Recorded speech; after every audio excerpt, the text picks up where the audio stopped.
We are recording. You may begin. Okay. If Cheryl, if you could please read the remote access information. All right, let's see. We're starting the meeting at 4:43 p.m. Okay. Mm-hmm. Remote access to information and participation. In accordance with Governor Newsom's Executive Order N3320 declaring a state of emergency regarding the COVID-19 outbreak and Mayor London Breed's proclamation declaring a local emergency issued on February 25, 2020, including the guidance for gatherings issued by the San Francisco Department of Public Health officer, aggressive directives were issued to reduce the spread of COVID-19. On March 17, 2020, the Board of Supervisors authorized their board and committee meetings to convene remotely via Microsoft Teams and will allow remote public comment via video conference. Members of the public may participate by phone or may submit their comments by email to cheryl.leger@sfgov.org. All comments received will be made a part of the official record. The Sunshine Ordinance Task Force agendas and their associated documents are available at sfbos.org/sunshine. As the COVID-19 disease progresses, please visit the Sunshine Ordinance Task Force website regularly to be updated on the current situation as it affects the legislative process. Thank you. And I'll read the statement on meeting decorum. Any member of the Sunshine Ordinance Task Force may call for decorum due to disorderly conduct of meeting participants. Persons who engage in threatening and or menacing behavior may be asked to leave. If you could please call the first item. Item number 1, call to order, roll call, and agenda changes. Roll call. Member Wolf? Here. Member Wolf present. Member Wong? Here. Member Wong present. Chair LaHood? Present. Chair LaHood present. We have a quorum. As far as I know, there are no agenda changes. Does anybody have anything they want to add or change? Nope. Okay. Next item? Next item, please. Next item. Approval of the September 22nd, 2020 Compliance and Amendments Committee meeting minutes. So I provided those, and I have a copy here if anybody has edits or whatever. I did not have any edits. Bruce, did you have any? I was just going to move to approve. You're going to move? I'm sorry. If you're ready, I move to approve. Move to approve. Do we have a second? Yeah, this is Member Wong seconding. Okay. Shall I call the roll? No. We could take it by acclamation. Sorry. Oh, public comment. Oh, public comment. Forgive me. Is there any public comment on the minutes?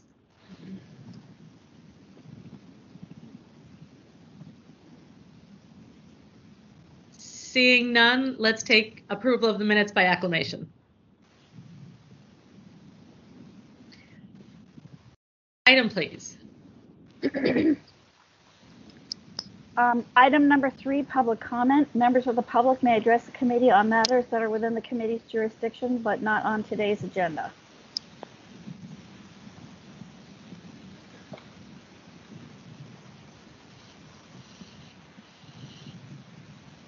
Do we have any public comment?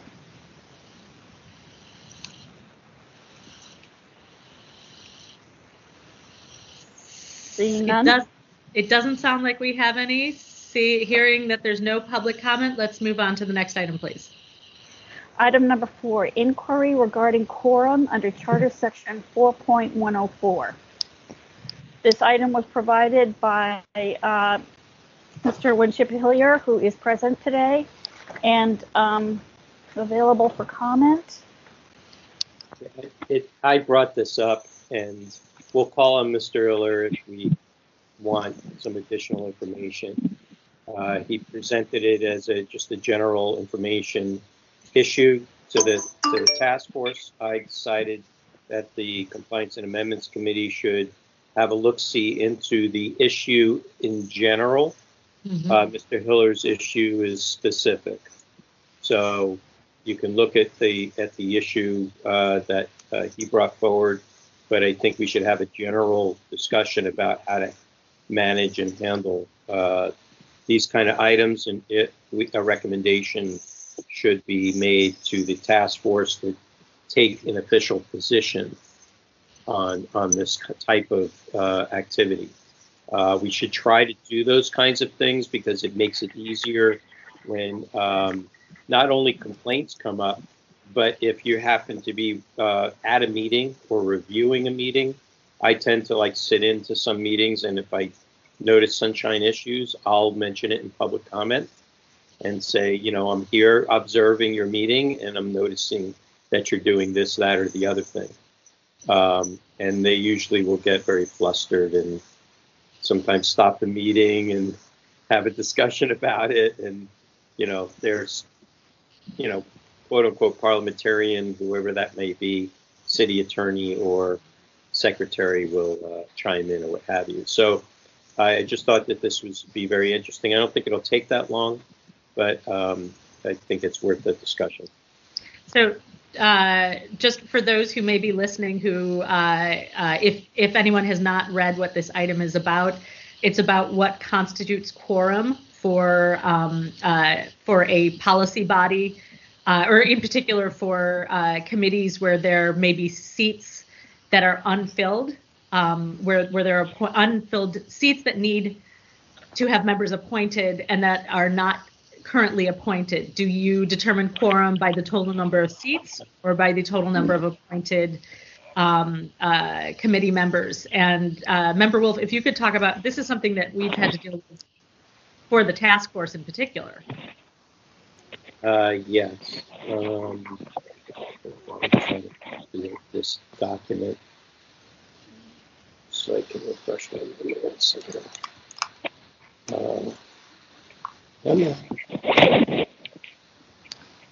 I've prepared a few minutes too. Okay, we'll get to you in just a second. I just want to make the presentation to the committee here. I just didn't have the right version of the agenda with me.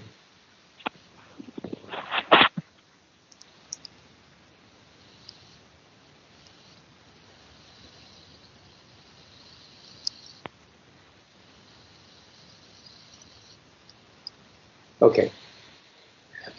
So the issue here is with regards to this particular body. And there are all kinds of different bodies that are in the city. Boards, commissions, task forces, advisory committees, or all kinds of things. In the Sunshine Ordinance, it describes two different kinds of bodies, a policy body and a passive meeting body. Those are the only two kind of bodies there are that have either deliberative, they're either deliberative or advisory. Within those, there could be any different types of bodies within there. So there are two, we'll call them classes, policy and passive. And then within that, there could be an advisory body that is a policy body because of the way it was created. Even though they may not make policy, because they advise the policy body directly and they were created by the policy body, makes them a policy body. So there are those issues. The other issue around section 4.104 is that section 4 of the charter, or article 4 of the charter, is specifically the executive branch. And there's been a lot of consternation about how to reinterpret the charter with regards to that, because it sometimes tends to cross over between what may have been created on the legislative side or what was created by the voters and all the provisions that are in the charter section under the executive branch. So for the boards and commissions that are in section 4 under that section for boards and commissions, etc., those all are expected to have been created by the mayor. And because when you think about it in its most kind of baseline sense, the executive branch does all the work in the city. The legislative branch provides community oversight through the Board of Supervisors.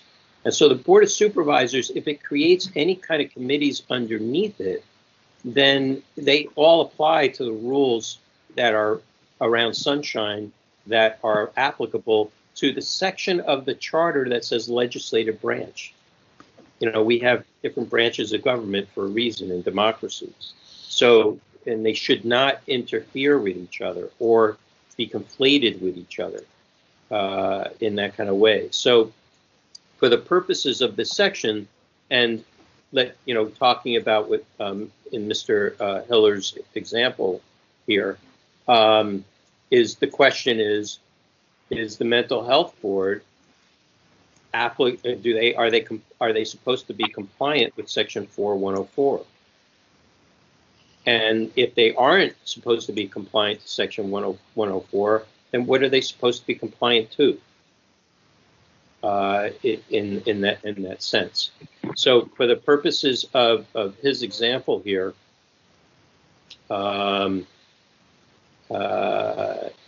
he says that a quorum for the mental health board is a majority of the maximum numbers of members allowed to be appointed, rather than a majority of the number of members actually appointed. So if there are, let's say, 15 members, it's kind of the same issue we have. Exactly. Okay? Exactly.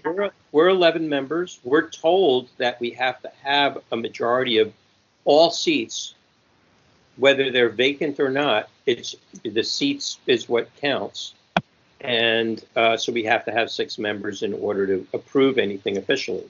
And some of us got kicked off the Sunshine Task Force because of that. That was the reason that they used to kick us off, because we decided to change the quorum level to be a simple majority of whoever shows up, basically, and not counting all the seats. And supposedly, we're supposed to be applicable to 4104. We have specifically other reasons for that, so I don't want to use the Sunshine Task Force as the example. But for the purposes of the example that Mr. Hiller brought forward around the mental health board, the question is, you first have to decide whether, how that the quorum standard is applicable to this particular body or not. And so maybe let's hear from Mr. Hiller on what his argument is about this, and maybe spread some light. Mr. Hiller, if you're ready. Does he get please go time? ahead. Excuse me, just No. a second. No timing? Okay, No. that's fine. Just discussion. I'm inviting him to this meeting. Okay, to that's clear. This issue. Thank you. Go ahead, Mr. Hiller. Thank you, Mr. Chair. The issue before you today is key to file number 20100. For if it is the case that the word member in Charter Section 4.104 means position, office, vacancy, or seat, i.e. a potential member whose position, office, vacancy, or seat has perhaps not been filled due to delinquency in the appointing authority, and not incumbent officer, person, or nominee, i.e. a live, warm body, then it presumably means the same thing in the Sunshine Ordinance, and the meeting which is the subject of file number 20100 will not have been subject to the provisions of the Sunshine Ordinance, so a majority of the members with current appointments did not attend.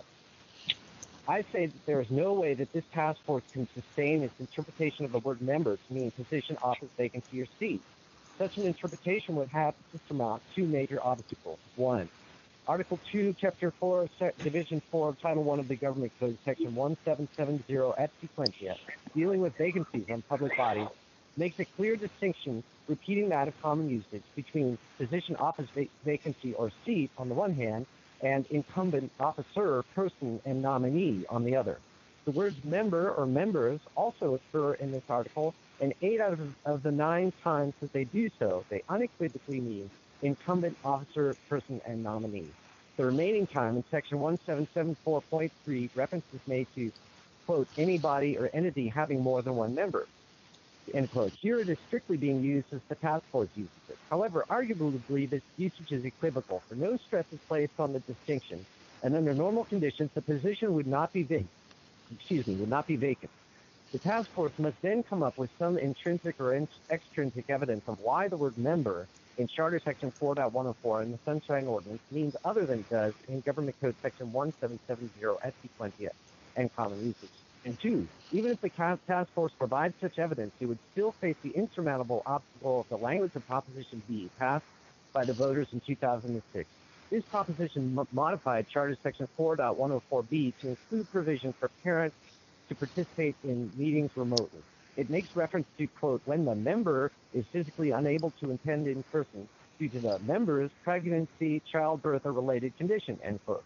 It also refers to, quote, authorize a member to participate in meetings by teleconferencing when the member is absent to care for his or her child after the birth of the child or after placement of the child with the member or the member's immediate family for adoption or foster care. The task force would have to provide evidence of, quote, positions, offices, vacancies, or seats being physically incapable of attending meetings in person, having the capacity for pregnancy and childbirth, caring for children, adopting and providing foster care for children, and having families. Back to you, Mr. Chair. Actually, I'm not the chair of this meeting, but thank you. No problem. Member Chair LaHood. Yes. So this is an interesting argument in terms of interpretation. Members, what do you think? Does this do we think that as the ordinance stands, is it being correctly interpreted or incorrectly interpreted? And do we have any recommendations for other entities that need to address quorum issues as for meetings?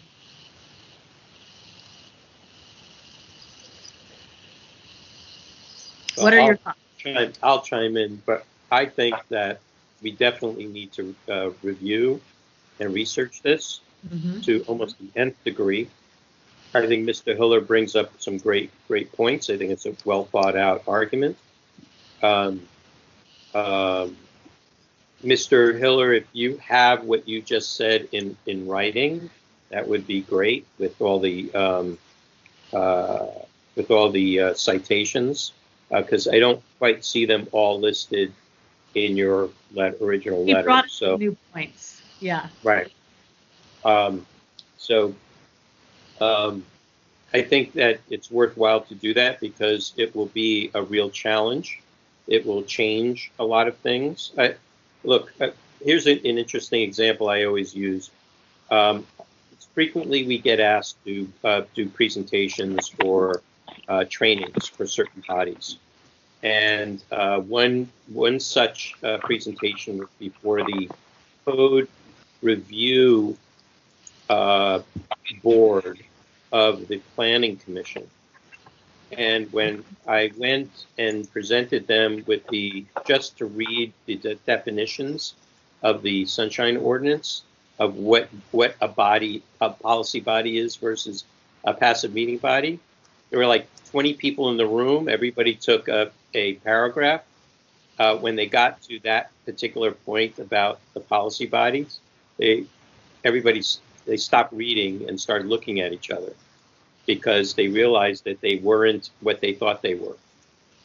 And the city attorney was there, their secretary of their committee was there, and they realized that they were, in fact, a policy body, and they had to change the way that they had to run their meetings, post their agendas, provide public comment where they didn't do it before because they thought they were a passive meeting body. So I think this is somewhat of the contemplation of our own navel kind of situation based upon differing factors. Nothing is written. You can read it as black letter law. It doesn't mean it's written correctly or interpreted properly, and it could be incorrect. And unless somebody brings it up or challenges it, there is no way, people just operate as if. So I think this is one of those that demands a deeper dive. And I'm happy to, as chair of the whole task force, or you as chair of this committee, can create an ad hoc. If you want to invite members of the public to be part of that, you can. Sometimes it's a good idea to have outside folks come in and help advise or provide, comment about that. You can run those meetings any way you want, just to come up with some, a good recommendation if there is one to be made. Are you suggesting a separate ad hoc committee or an ad hoc committee that operates within the underneath compliance and amendments? Or are you suggesting? You can, under compliance and amendments, create your own ad hoc committee in order to help you, figure out or to get more information so that the compliance and amendments committee can make an informed recommendation to the task force. Just so we don't, hold up the meetings of the task force to try and it's annoying to go down rabbit holes like this. And I think it needs to be well thought out, and there needs to be a really good written argument. Our legal counsel will probably want to review it before we bring it forward, and it's a challenge. We're challenging the framework of how the city operates. This is an example. Mr. Hiller brings up one example of how many commissions, boards, and other types of bodies are there operating in the city.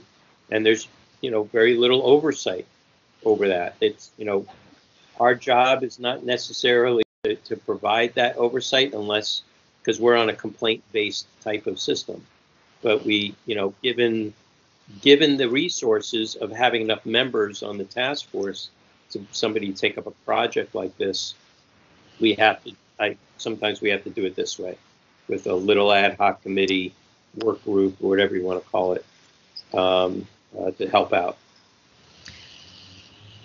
Well, here's my recommendation then. Why don't we form an ad hoc committee? And I would like this to be a contained project that I'd like to strive for us to complete it. I was initially going to say within a 2-month period, but perhaps in order to get significant public participation, maybe we do it over the next 3 Compliance and Amendments Committee meetings. We'll announce the formation of the committee, invite people to present information, and we'll do additional research. And I'd like to devote maybe 15 or 20 minutes at the next committee meeting to discuss. We'll do it again at the second meeting after that. By the 3rd meeting, I think we should have a recommendation that will come back to the task force. Do you think that's enough time or too much time?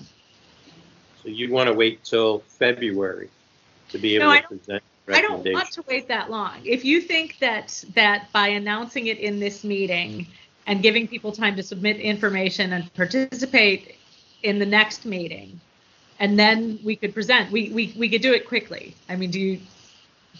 I would suggest a different method. Okay. Tell me. I think it's better to have one big meeting, okay, and get all the information and all the comment that's needed within that meeting, and then have the discussion about it. I think what Mr. Hiller provides in a very informed way, I think we're more than halfway there. I think it just requires a little bit of refinement in the way that we know that the powers that be might accept it and how it needs to be presented. And so I would suggest maybe having one meeting in between meetings for an hour or so. Maybe we'll need 2 hours. I don't know, but have it be a one-item, work group type of meeting, and just get get our fingernails dirty in it and see what we can come out with. And then bring it to the following Compliance and Amendments Committee meeting and see if it's ready for prime time. Okay, then let's have Cheryl, if we could have your help to schedule. Why don't we, actually, I don't know what your scheduling constraints are. Well, I just want to remind everybody that next month is November, and the next CAC meeting would be right before the holiday, the Tuesday before the holiday, the long weekend. Mm-hmm. So if you wanted to do it like, I'm thinking maybe The 17th? Let me look at my calendar here. Let's take a look at this. I'd like to hear what Member Wong thinks about this. Yeah, Jen, what do you think about all this? Yeah, I mean, I think having read Mr. Hillier's letter, I think it's clear that this is something that needs to be addressed. And I had already taken notice of this with the Sunshine Ordinance Task Force, even prior to my oath of office and serving on the committee.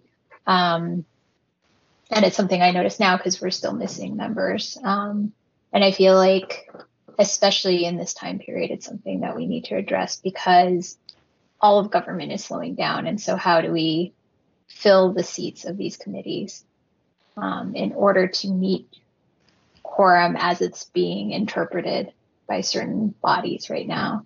Like, I mean, clearly if there's a minority of members, that would mean that committees never meet, which I think is completely ridiculous. And so I would definitely love to make a recommendation for how you address those particular situations. Like, does it mean a time limit for appointing people to those seats? Or does it mean just like taking on that minority of members? Yeah, so I think it definitely makes sense to consider.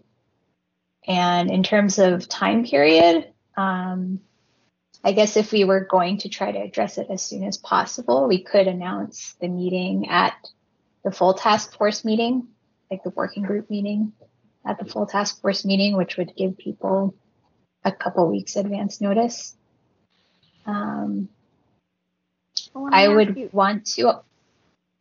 Go ahead. I was just also going to say, I would also want to like have a bit of structure around that though too, especially if we're inviting members of the public to weigh in. I don't want to end up in this circular debate between everyone as well. So something else to consider. In terms of scheduling, how do you guys feel about meeting? Now, the next CIC meeting would be Tuesday the 24th, which is 2 days before the holiday. Would you guys consider an ad hoc meeting at like 3:30 and then go into CAC in November? How does that sound? The challenge doing it back, or the benefit of having it as a separate meeting is that we could do some of our own research, invite members of the public to participate with us. But then if there's additional research that we need to do, or perhaps a response from Mark Price-Wolf to things that come up in that meeting, we would have time for that to happen before the next before the next Compliance and Amendments Committee meeting.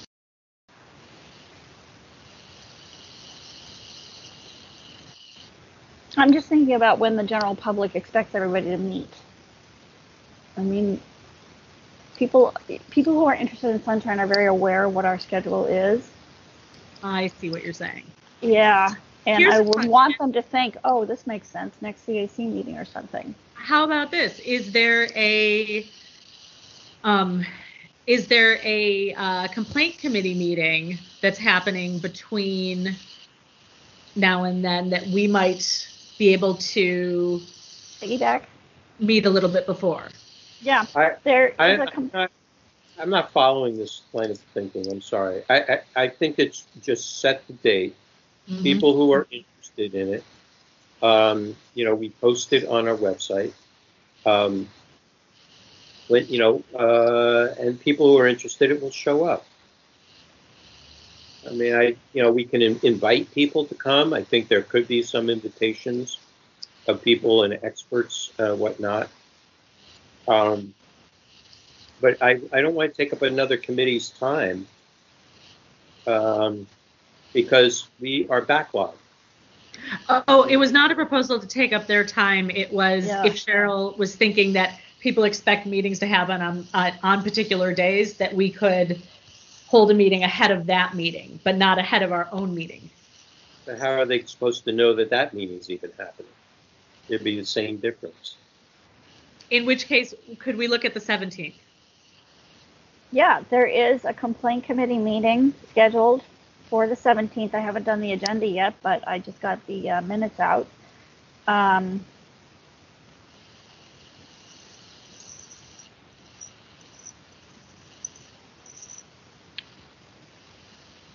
Would it be easier then to have it the week before so that you're not dealing with meetings back to back? Should we do it on the 10th instead? We could. The next day is the 11th, which is a holiday, which is fine. So I don't have a problem with the 10th. I don't. And if we're going to invite people, I'd like a list of people to include. I would assume we'd include like Richard Nee. He was probably a good person to provide commentary. Well, I think any member of the task force that has an interest in this, I think Dean should be there, Member Schmidt. Mm-hmm. And I think we should invite the First Amendment Coalition. Mm-hmm. Read from there. That's a good idea. Right. And maybe, Lila or Jen, if there's somebody in any of your universes that might be of it, maybe somebody from SBJ, the FOI committee. Mm-hmm. Christine Peak would be great. Yeah. She's an attorney. She does this stuff all the time. So that might be good. Who did you say that does all this? Christine Peak. I don't know that person.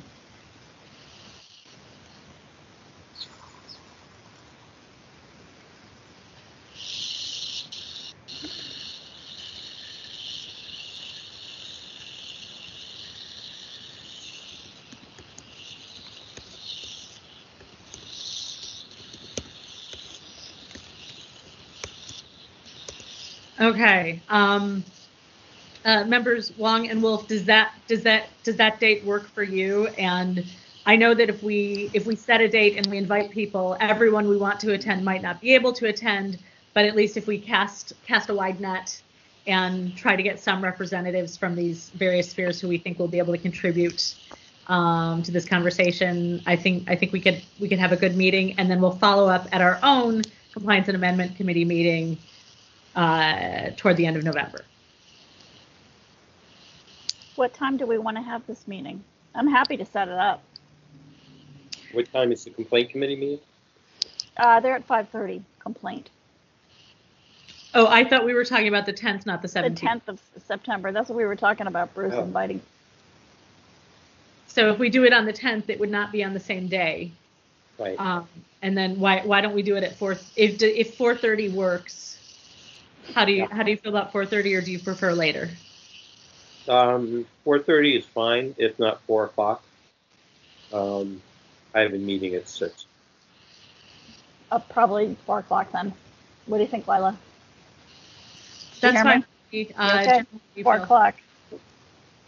That also works for me. Okay. All right.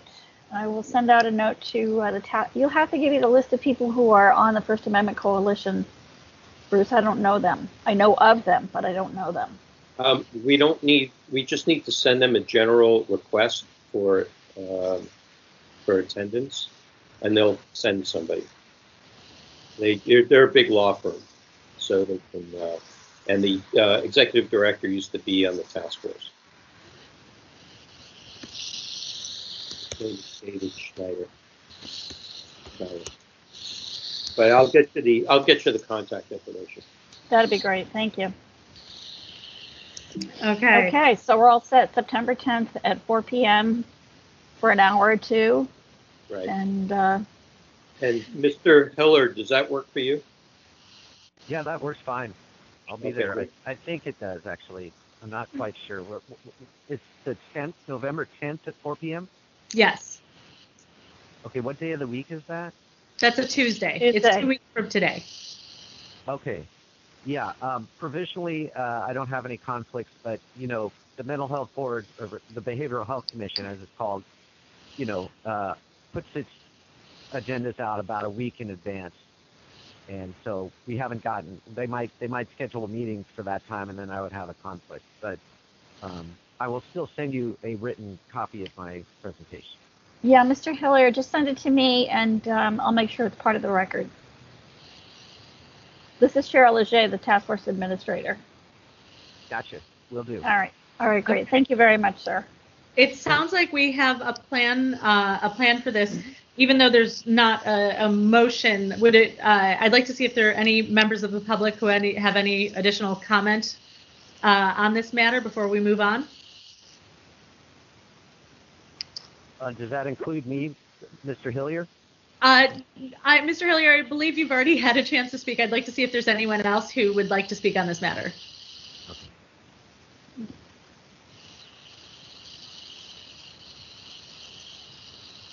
Okay, hearing no additional public comment, Mr. Hillier, thank you for bringing this to our attention. If anyone who is on this call now, if you have thoughts on the discussion we're going to be having in 2 weeks, please send your comments to Cheryl Leger, or plan to join us 2 weeks out at 4 p.m.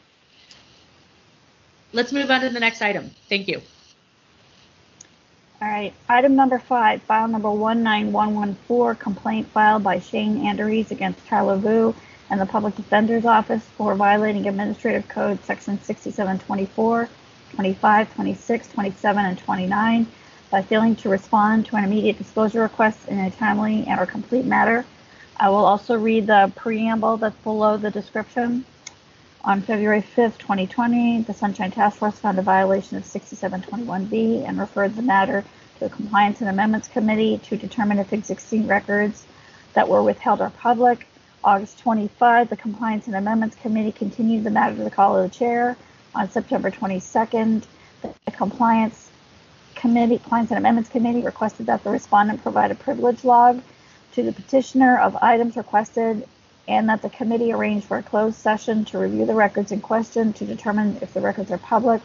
On October 7, the Sunshine Task Force found a violation of Administrative Code Section 6726 and referred the matter to the Compliance and Amendments Committee. Okay, so we have we've heard from the participants in this case several times regarding this matter. It went to the full task force. Now it's returning back to compliance and amendments. I'd like to know what progress has been made on this to comply with our order. Are the parties in attendance? Shane Andrews is present. Thank you, Mr. Andrews. Tyler Vu is here for the Public Defender. Okay. Mr. Vu, can you tell us what progress have you made since we issued our order of determination? Yeah, so what I did was I submitted I believe it's either 5 or 6 documents that we had submitted to Mr. Andrews in response to one of the items that he had requested in his public records request. I believe of those items, 3 of the documents had been redacted, and mainly, and the only reason they were redacted is not because they had information that was responsive to his request, but we didn't want to disclose. We only redacted them because they were not responsive to his request at all. Just for clarity with the board, we had submitted those 3 items in our attachments to today's meeting. And I think they begin at page 190. Let me see here. They begin at page 190.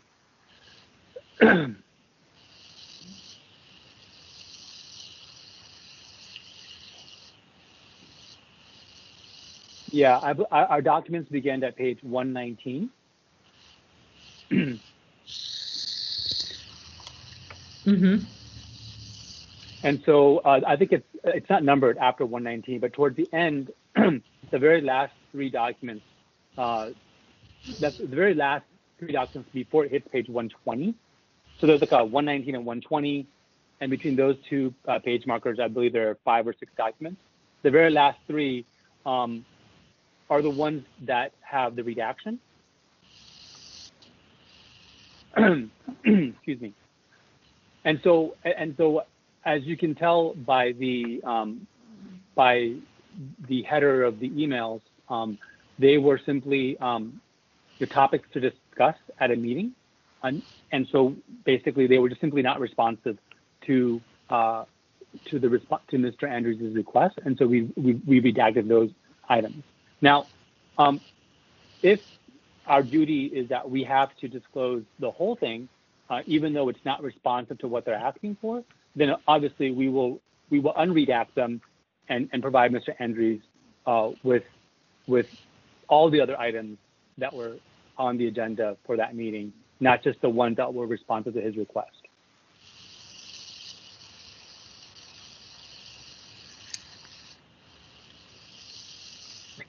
Okay, thank you.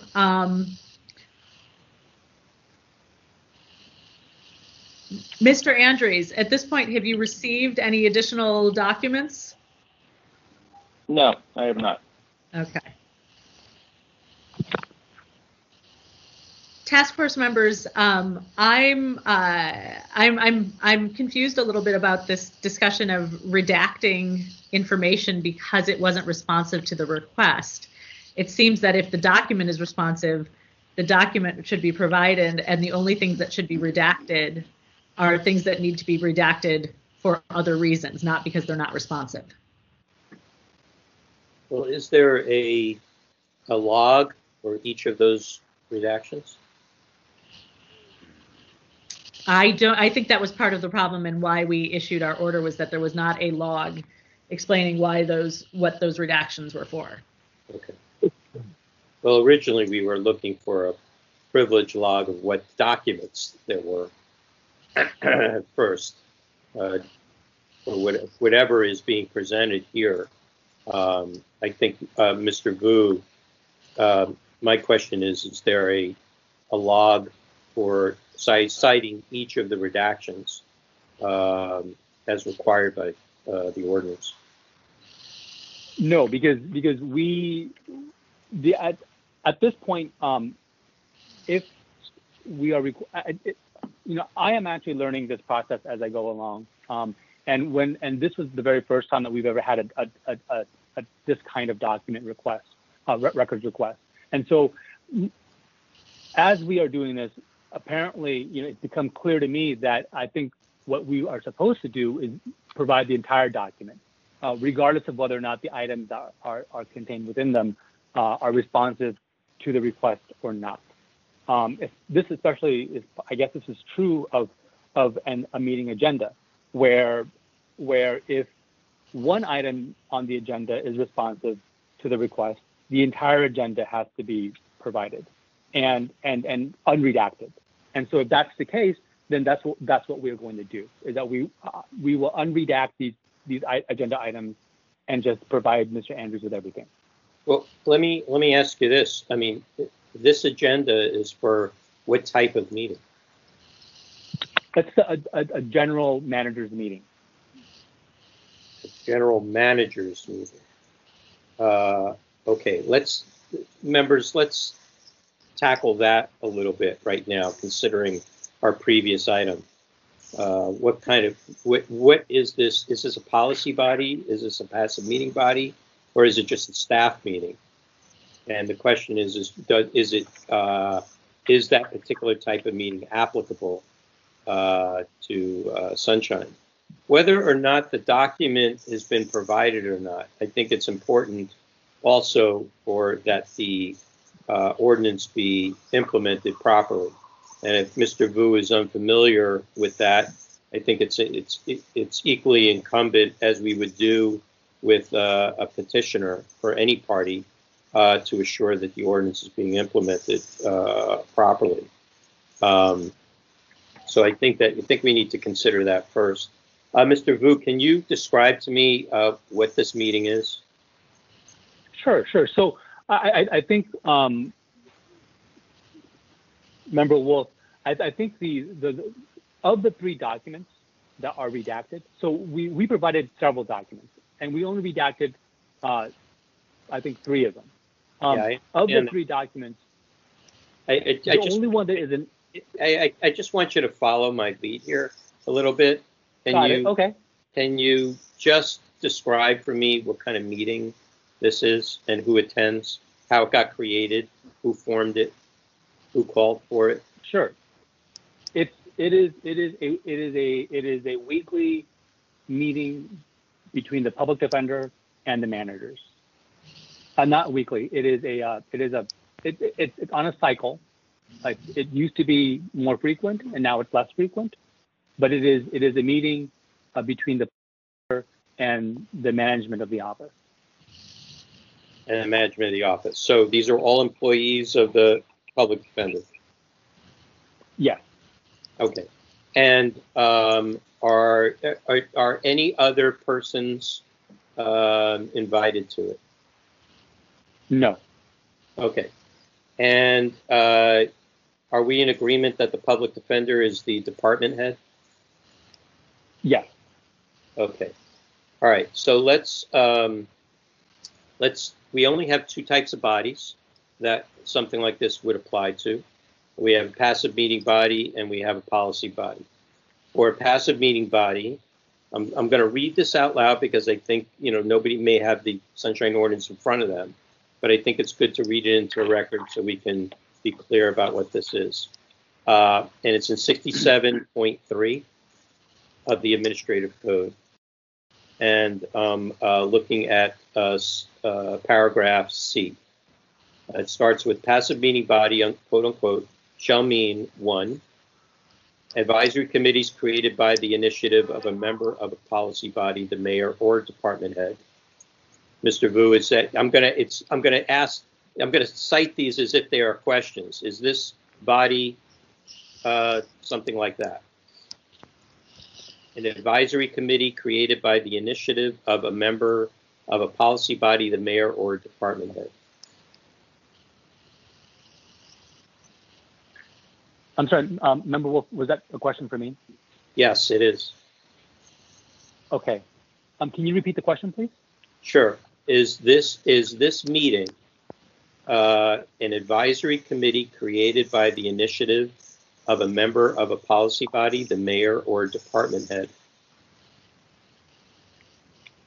It's not an advisory committee. It's more operations. So it's basically, the public defender having a meeting with the direct reports about the management of the office and issues that come up during the course of managing the office. Okay. So So that I want you to reserve judgment. I just want to read through this so that we're all clear on exactly what this meeting is. Okay. 2, is it it basically says any group that meets to discuss with or advise the mayor or any department head on fiscal, economic, or policy issues. Does that describe this meeting?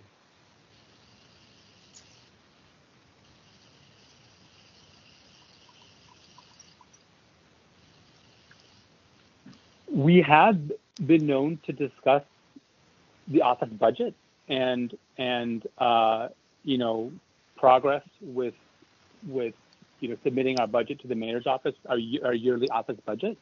But in terms of as a functioning body, we're more talking about the administration of the office in terms of how we're defending clients and the issues that come up with defending clients. Okay. 3, social, recreational, or ceremonial occasions sponsored or organized by or for a policy body in which a majority of the body has been invited. I don't think that's this. 4, quote, passive meeting body, unquote, shall not include a committee that consists solely of employees of the city and county of San Francisco created by the initiative of a member of a policy body, the mayor, or department head. Does that sound like this committee to you? Member Hood, I don't want to misstate. I'm afraid that I don't understand the question well enough. I understand what the manager's meeting is, and not so much whether it fits the category, the description of what this code is. And I'm not trying to be, I can tell you what we do, and perhaps I should have asked the advice of the city attorney's office as to whether or not this is subject to the Sunshine Ordinance Task Force or not. Okay. All right.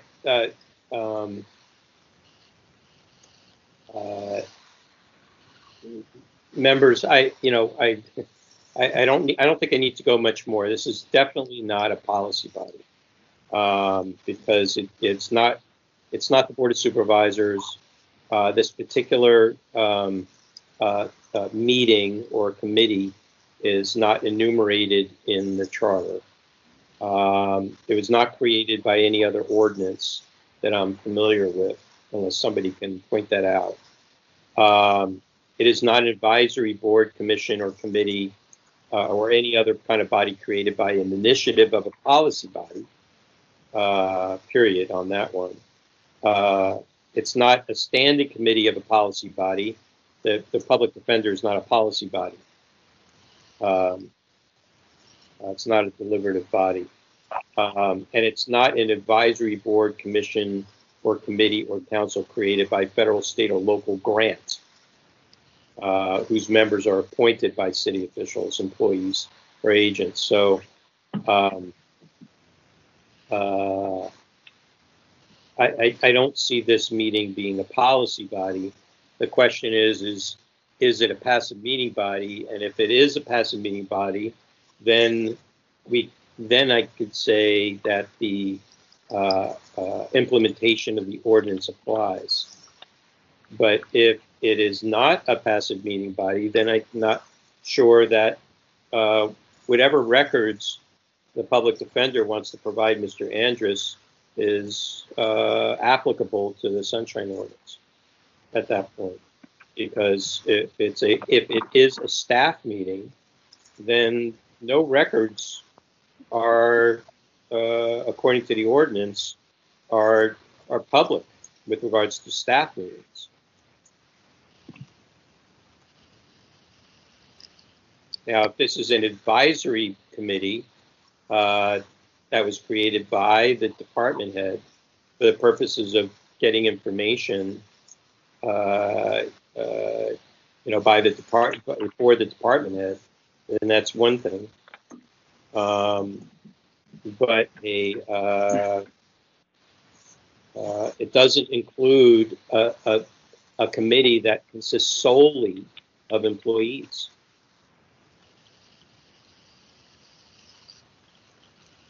So I'll stop there.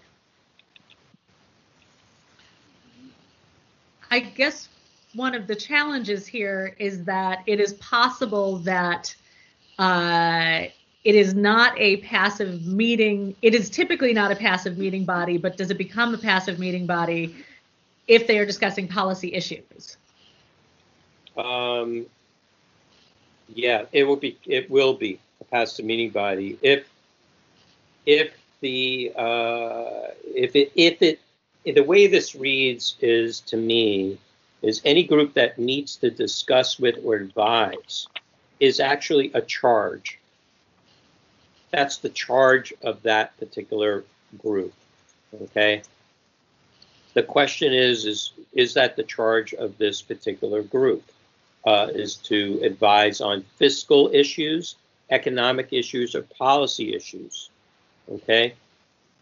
I consider those kinds of things to be more of issues that would be of interest to the public versus, an internal budgetary issue. As we all know, when it comes budget time and you get to see the public version of a budget, you don't get to see all the line items.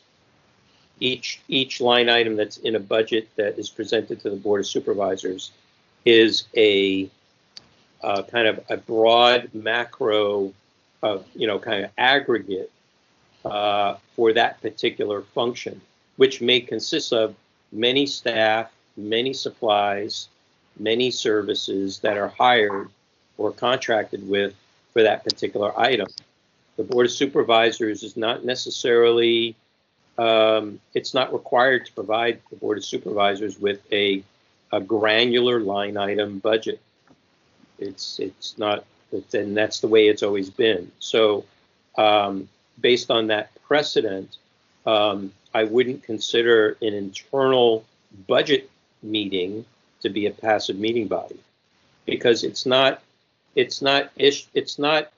fiscal issue that applies to the whole city, in that kind of way. So if for some reason there was a huge increase of services that was needed by the public defender, and that would change their budget for the year as far as presenting to the Board of Supervisors, then I would say, okay, that could be a public information when it reaches that point and it's ready to be, it comes out of kind of work product, goes into it.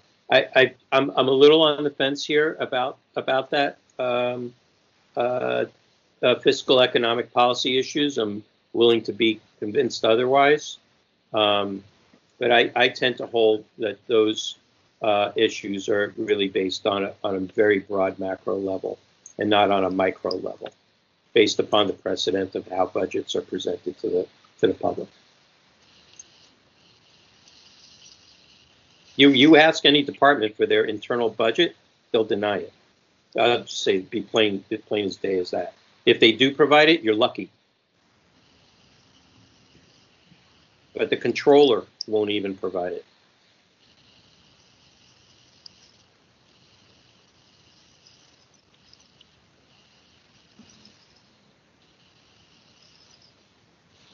So it sounds like if we are leaning in the direction of saying then that this is neither a policy body nor a passive meeting body.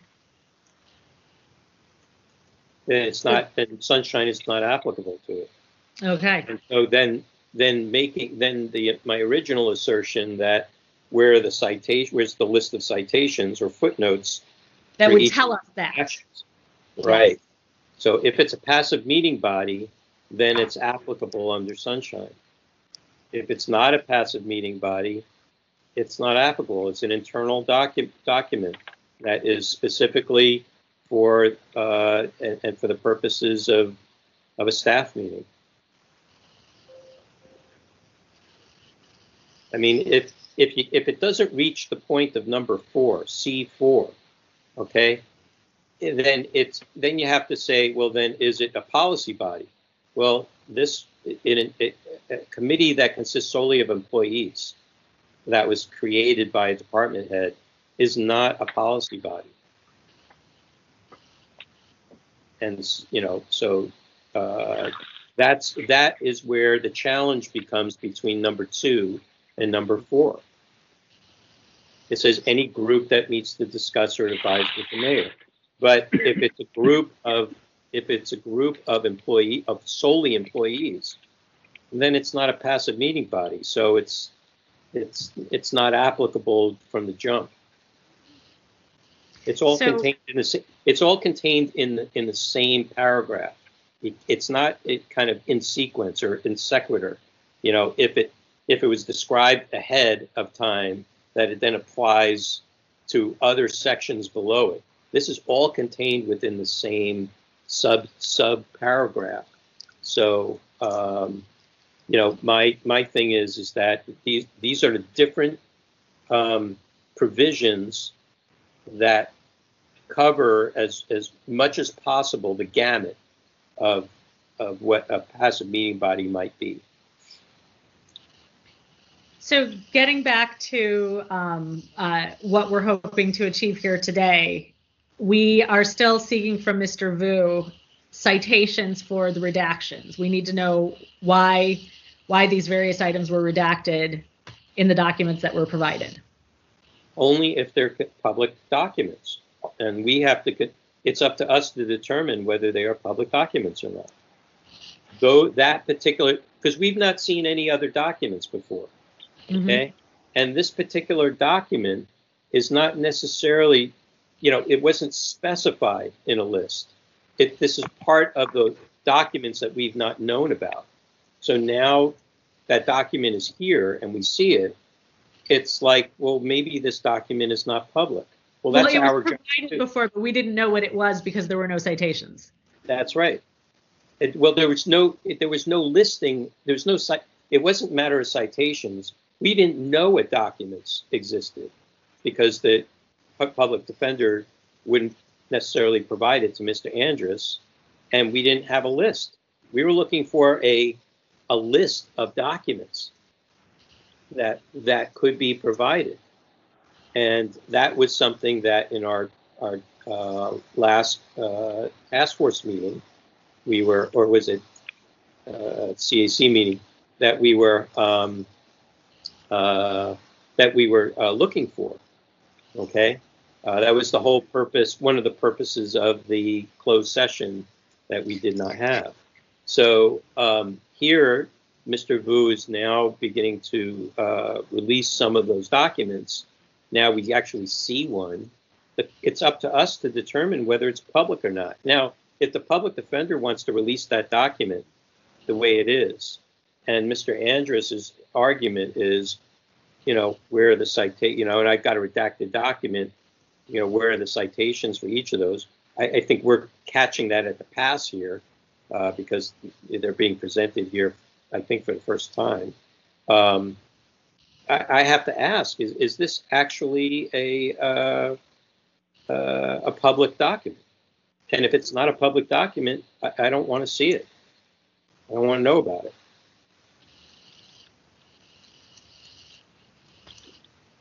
So what are you proposing at this point? I'm trying to elicit some discussion about whether this meeting body, this particular meeting, is a passive meeting body or not. If it's not a passive meeting body, then any documents created by that meeting or for that meeting are not public. If it's like that agenda would not be considered public. So I'm not going to go down a rabbit's hole to determine whether it's the redactions are proper or not. If it's not a public document, it's not disclosable, then it does Sunshine or actually the CPRA doesn't even apply. Never mind Sunshine. State law doesn't apply. So that's kind of where I'm at right now. This is Shane Andrews. Can I try and maybe help clarify some things? Sure, Mr. Andrews, please. Sure. So actually, and it's completely understandable given sort of the number of hearings and different things that have been decided. But to be clear, this document actually was provided from the outset. It's one of the few documents that were provided, I believe. Mr. Vu can correct me if I'm wrong, but that was my recollection. And regardless, even if it were not, even if this was one of the more recently provided ones, as far as this discussion about policy versus passive meeting body, I'm trying to catch up here because I wasn't quite aware of or clear on the distinction as it relates to the committee's decision. However, what I can point out is that, you know, the document itself is written by Matt Gonzalez, who's chief attorney, in my mind, the department head, referring to Adachi, who was the public defender about whom this article is being referenced. And the meeting is called to discuss, quote, an official response to Heather Knight's article. So this is when you're talking about the head of the department, Matt Gonzalez, calling a meeting to discuss an, quote, official response regarding a media publication.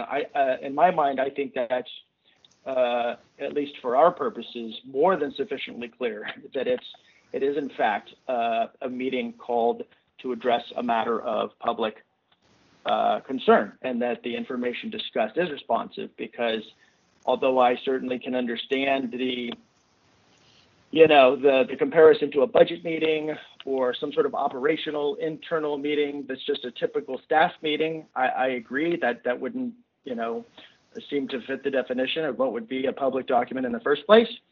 But for the reasons I just said, as well as the fact that the public defender even produced it, if I recall correctly, early on, I don't think there's any dispute that it's a public document. So if possible, I mean, if we can come to agreement on that, then then of course we can, just find out if they're going to index it, or as Mr. Vu, I believe, said, that he would just produce it unredacted. So this may be all sort of moot as to this particular document. What I am, though, also confused on is this meeting limited to just those redactions? Because as you pointed out earlier, the primary overarching issue is that no documents were produced for most of the requests, and no particular reason was given and no log was given. And so my understanding is that was why there was a finding of a violation, specifically the one section about keeping withholding to a minimum, because there was no production, not even a log. And that was after the public defender, Mr. Vu, had agreed at a meeting to actually produce a log and show up with documents for an in-camera review. So when there's a subsequent meeting and they renege on that agreement and say, I should not have agreed to that, I'm not producing documents, and I'm not producing a log, I don't see where there's any ambiguity to the fact that they're certainly not keeping the withholding to a minimum. And so I was actually confused that this matter was set again. I thought the last hearing was the determination. And I apologize, that's my lack of familiarity with the process as well. I am also learning here a little bit as we go. But maybe if we could get that clear, just sort of the purpose of today's meeting, and specifically, and what, if any, next step we're contemplating. Yes, so the last meeting was a full task force meeting, and there was a finding of violation for not responding in a timely and complete manner, because of even though some documents were provided, they were not provided with citation for why the redactions had happened. That was the specific reason for the finding. Member Wolf, did you want to add something? Yeah, I just, upon reviewing the records for today's meeting, this is what I found for this particular this particular and maybe some other documents, because first of all, let's get some things clear. The task force did not make a determination that these records were public, because we never got to see them, because the task force decided not to have a closed session on it.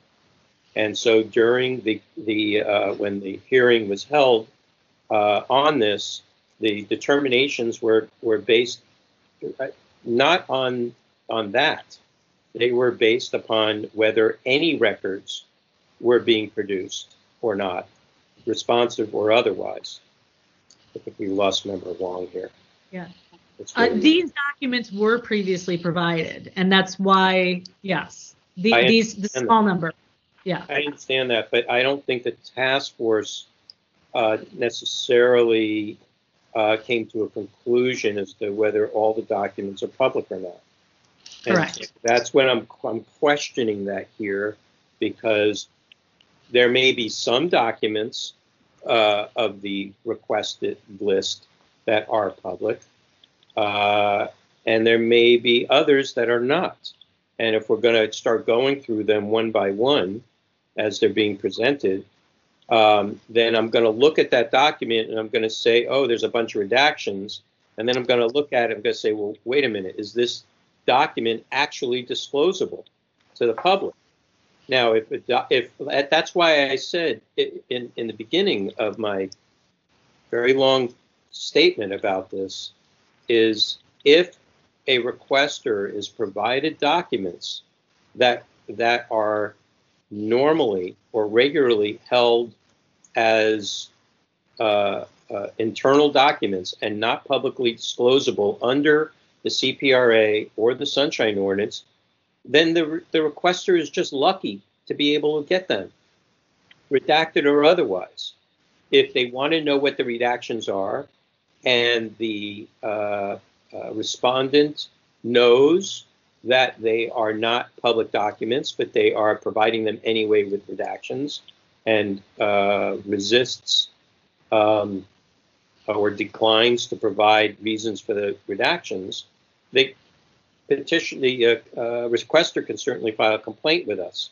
And if they do, let's just take that one document on the face of it. If that one document was part of a singular complaint, it wouldn't muster a complaint committee. It wouldn't, because that is an agenda for not even a passive meeting body. It doesn't even meet the bar for it to comply, needing to comply with Sunshine. It doesn't even trigger Sunshine. So that's why I said a requester receiving it would be just lucky to be able to get it. How nice for a respondent to be able to provide such an internal document. Because there could be issues around personnel. There could be all kinds of issues that are not disclosable because they are part of the inner workings of a department that are not disclosable at all. So that's where, to me, that's where it begins and ends for me on that particular document. Not all the rest of them, but that particular one has to me, raised the red flag. Well, let's look at the two others, which are clearly correspondence, where there's one line, I think in both cases, one line of information provided and everything else redacted. Right. So the question is those are between two, that's an internal email.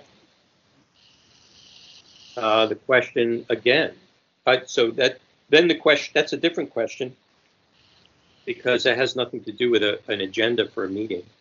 Right. This is an internal message between two members within the same office. Now that one would be a little bit harder for me. I think that is questionable. I think if there are redactions there, if it could be considered a public document, then yes, then the citation should be made for each of those redactions. But the question then becomes is whether internal communications between two employees are considered public or not. I would suppose that it could be. And if we were to consider that to be so, then yeah, in this one, the site where's the list, the footnotes for each of those citations. Member Wong, do you have anything to add?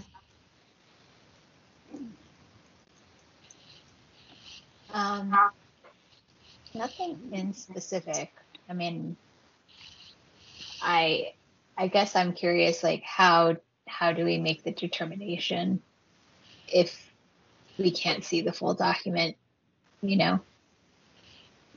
Well, they're supposed to provide the citations. I'm sorry, I interrupted you. I should have.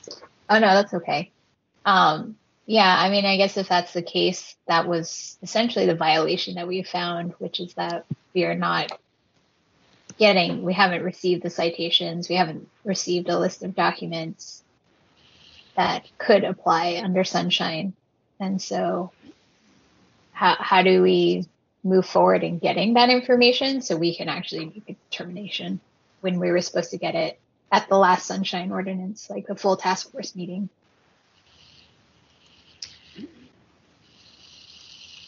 So, members, at this point, I think we would still, unless you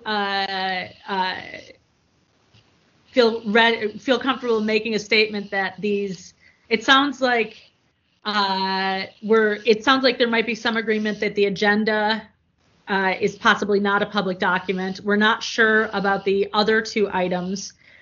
Would we request then citation for the withholding in those two documents, or an argument that they're not public documents? In which case, I don't know why they were released in the first place. Well, communications between staff, let's say, take the Board of Supervisors. Mm-hmm. Communications between staff, if they're requested, are considered public records.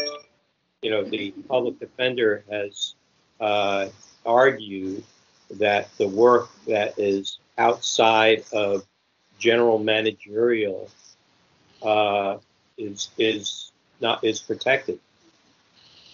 But they provided these documents, though redacted, so one would assume that they do consider these public documents, but we don't have citation for the redactions. So we need citation for the redactions in these two items. And I would say, given that we don't have clarity on the withholdings in the other categories, I think I think we should request a response explaining why. Actually, I need to go back and look at the list of the other withholdings. Hang on. Let me just ask Mr. Vu a question while you're doing that. Mr. Vu, who is the person that did the redactions? I did. Okay. So we're going to put it on you to provide the citations keyed by footnote or some other clear reference as 6726 requires. And that was the actual order. Our order of determination, I believe. Yes. Yeah. Sure. I mean, I can definitely do that. May I ask a question about the other two documents? Mm-hmm. Yes, please go ahead. So obviously I'm learning new things today as well. So the very first one, where it's the email between Matt Gonzalez and Mano Raju, and the subject matter is a couple of other manager meeting items. So that's just an email, basically the precursor email to the agenda. So if the logic is that the agenda is not a passive meeting body, would this email, the precursor to like what should go on the agenda, is that also not a public document? Well, I would contend that in the formation of the agenda, I would agree, but only for that one document. Second document just says a few things, and there's no discussion about an agenda or a meeting or anything. Sure. What I can do is I can definitely obviously look beyond the redaction, read it again, and see if it was for the purposes of formulating the agenda or not. And then I will formally respond based upon what I'm learning today about whether or not maybe Mr. Andrews, whether or not it's a public record. And if it is a public record, then either unredacted document number 2, or cite as to why it should be redacted.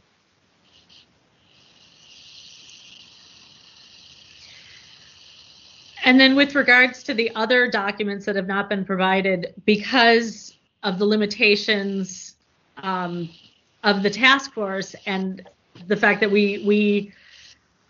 I don't think we have the ability, the public defender's office asserts that those other documents are not public documents. And we determined that it was not within the scope of our abilities to gain access to those. I'm sorry, what was that? Hello? Hello? I think someone might have been off mute unintentionally.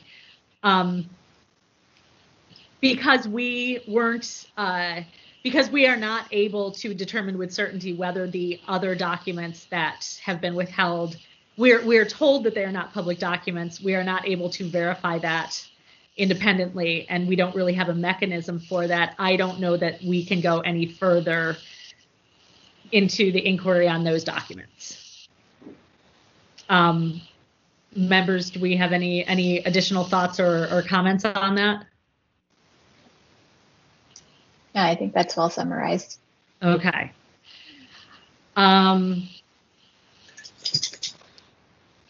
So at this point, Member Wolf, I was just saying I don't think we can go any further with the other documents that we've been. It's asserted that they are not public documents. We cannot verify that independently. There's not really much else we can do about that.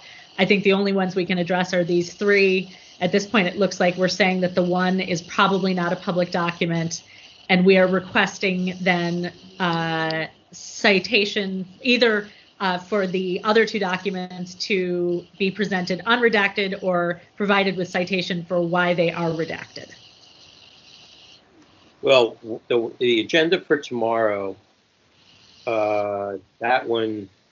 That we're saying that's not a public document. That's not right. The one that says that subject line says a few things, that one. Okay, so we're down to one document. Applicable. Okay. We're down to one document because the one that says a couple of other manager meeting items draft, I think that's applicable to the formation of the agenda, which is an internal meeting. That's the way I'm leaning on that. But that middle document that the subject line says a few things, whether or not it has Heather Knight's article, whatever it says in context, is of no consequence. Unless it, what Mr. Andrus is asking us to do is to state that the Heather Knight article is of public interest and that we should weigh things as the ordinance allows us to do for the public interest, and whether that this document should be revealed completely, and maybe the other documents be revealed completely because of that. That would be a first time for me on this task force since 2005 that anybody has brought up an argument like that. But I don't know. That's where I think that at that point, this committee cannot make that decision, and I think that I think the task force would have to make that decision overall. Because now we're talking about the context. We're not talking about just whether the document is applicable or not. If the subject line said a few things to add to the agenda, then we'd be talking about something different. But that's not what this says.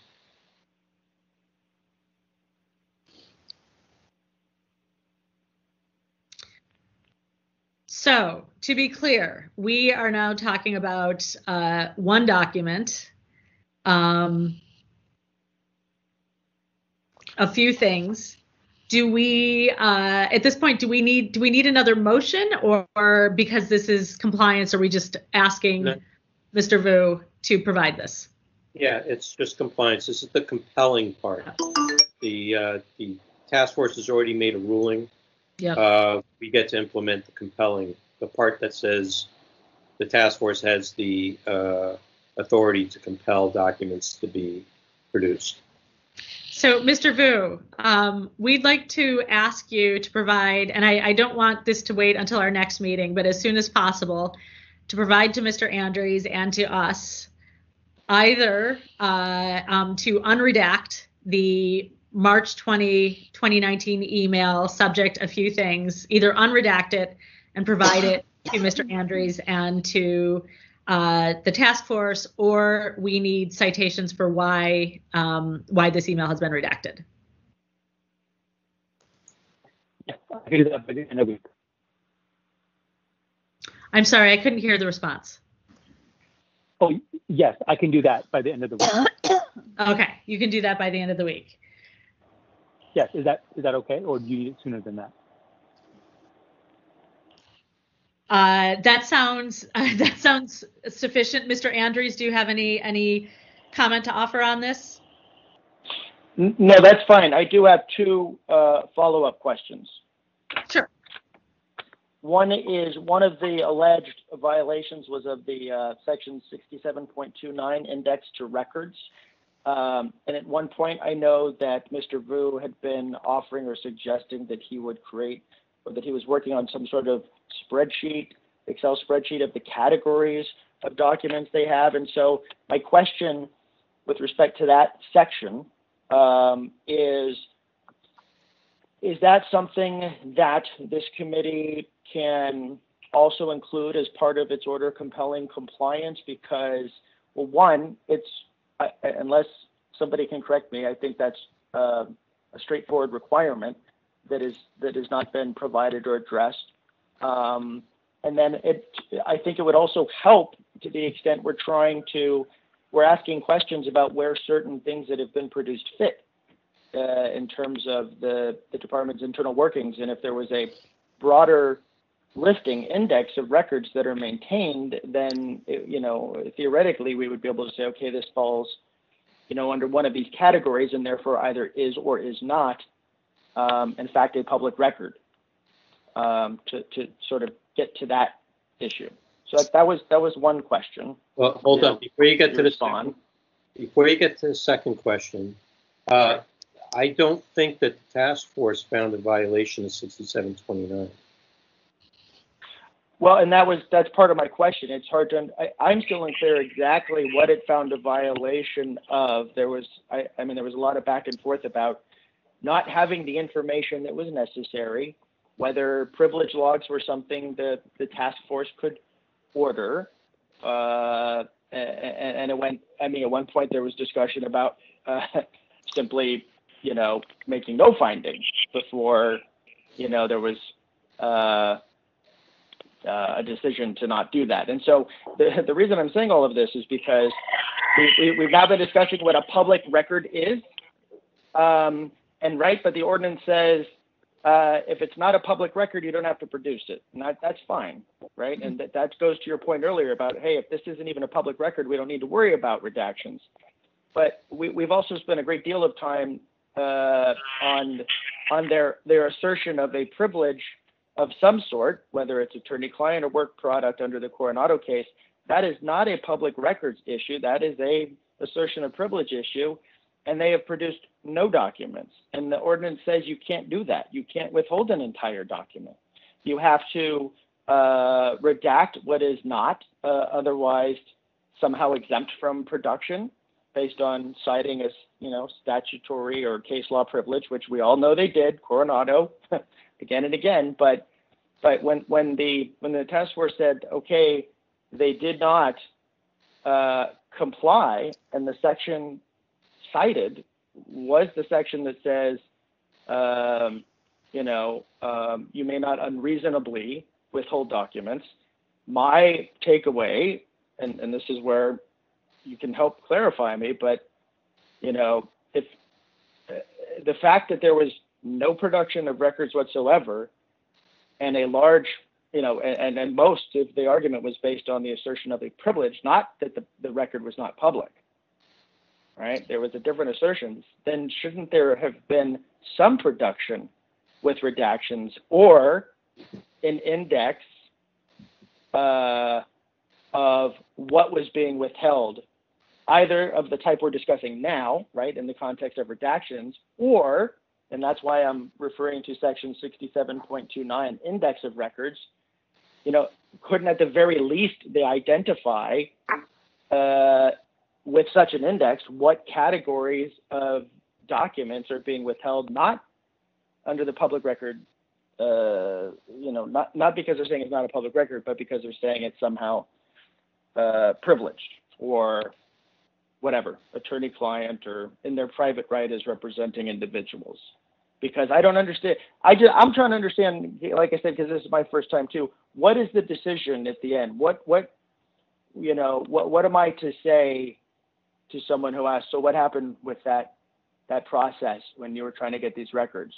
Am I saying that all they did was order them to produce some redactions or explain some redactions about an email that they produced up front in the very beginning, even though we had hearing after hearing where they refused to cooperate in any meaningful way so that the committee could in fact make a decision? So this is what I'm not understanding. What's the end result that I should take away from this process? Maybe someone can help me, because I don't know what the decision is. I think Member Wolf has some comments to share. Okay, so one is, and I'm reading from the minutes from the previous Sunshine Task Force meeting. The violation was solely for 6726 for not footnoting or giving a clear reference to justification, for not providing the records, and referred to the matter to the Compliance and Amendments Committee. Okay, that was the only action that was the final action of the task force. Mr. Andrus, when you presented your case, your argument was to find in violation of section 6024, 6724, 25, 26, 27, and 29. The Sunshine Ordinance Task Force didn't find in your favor for all but 6726. So, and 6729 is not applicable unless you're looking for an index of all public records, which is supposed to be posted on the city's website, Index of Records website. That's a different ball of wax, essentially. But if there are records that are supposed to be made public or deemed public, there's supposed to be a categorical listing on the city's Index of Records website.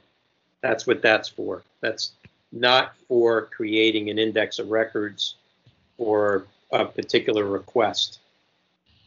So the language of the ordinance is pretty clear. But with regards to 6726, it did reference these items that were redacted. I think that the task force may have not did not notice that this was a meeting agenda for a body that does not necessarily need to be compliant with the Sunshine Ordinance. It's not a public document. That's my contention. I think of the three documents that have been redacted, I only think one is applicable. Now, if you want to argue that I may not be interpreting that correctly, then I'm happy to send it back to the task force and have the 9 or 10 members review it again and determine whether those documents are in fact public or not. That's our job. So, okay, I understand all of that. Thank you. And the index to records, I get that doesn't apply. And I do recall very clearly, though, the determination at the last hearing. I guess my follow-up question to that is because it was about 5 hours into the evening, and it seemed to be more of a decision out of exasperation than any determination, because there was no finding. When you just said a moment ago, they didn't find in my favor on the other ones. I don't think that is a fair statement of the record, because there was no finding. There was a motion that they just dismissed the whole matter without prejudice. And I said, well, what does that mean? And it just meant that there was going to be no decision because you all didn't have any information to make one. Well, and that's when I objected, and several public commenters objected and said that's, baloney, essentially, and you ought to give this guy a decision. And then back and forth, and I think one committee member changed his vote, 4 times in 3 minutes, and eventually everyone just threw up their hands, and it seemed like, fine, let's just do this technical violation of the redaction portion because we're not getting anywhere, and it's into the evening, and there's other people who want to be heard. And so I think I completely understand what happened, but what I'm saying is, so that leaves me now, in fact, without any determination, right? Because there was no determination that they didn't violate any of the sections that I alleged. They were simply, they're refusing to cooperate and we can't do anything about it. So let's either just do nothing or let's find a technical violation. And I mean, I guess it was the latter, but I just want someone to tell me if that is in fact what happened, because as I said at the last hearing, I now have to do something with all of this. I need to know, right? And so I want you please to be clear on the record too, to say that they didn't find in my favor is not an accurate statement. There was no finding. And I've ordered all of the recordings to be transcribed for this reason, because it's obviously I'm frustrated and I need to understand what happens now then in this situation. That's it, it's over. Because I don't want you to refer it back to the task force of 10 people and waste their time over an email that Mr. Vu produced on day one and said he would produce unredacted before we got into this policy argument about whether or not it's a passive body or a policy body. All I want is someone to tell me, hey, you know what, Mr. Andrews, you're done. Fine. You didn't get what you want, and we can't do anything to help you because the public defender made an objection, and we can't force him to do anything. That's fine. But this back and forth every time there's a new issue that's coming up, I don't understand. So is this the end? Is today's hearing the end of this? He's going to produce an email, maybe with some footnotes, maybe not, and then we're done? Go ahead. Chair. No, please go ahead. No, go ahead. Okay. Mr. Andrews, I think we may have reached the end of the road.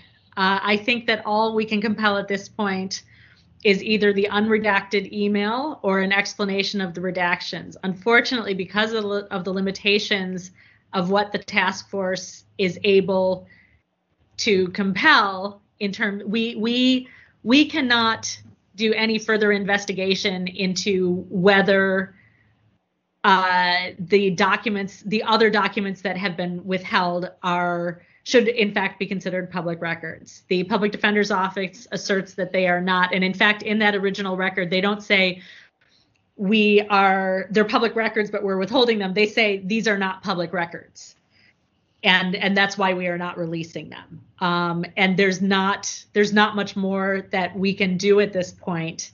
I'm sorry that we can't pursue this any further, but members, do you have anything to add to that, or is that an accurate summary?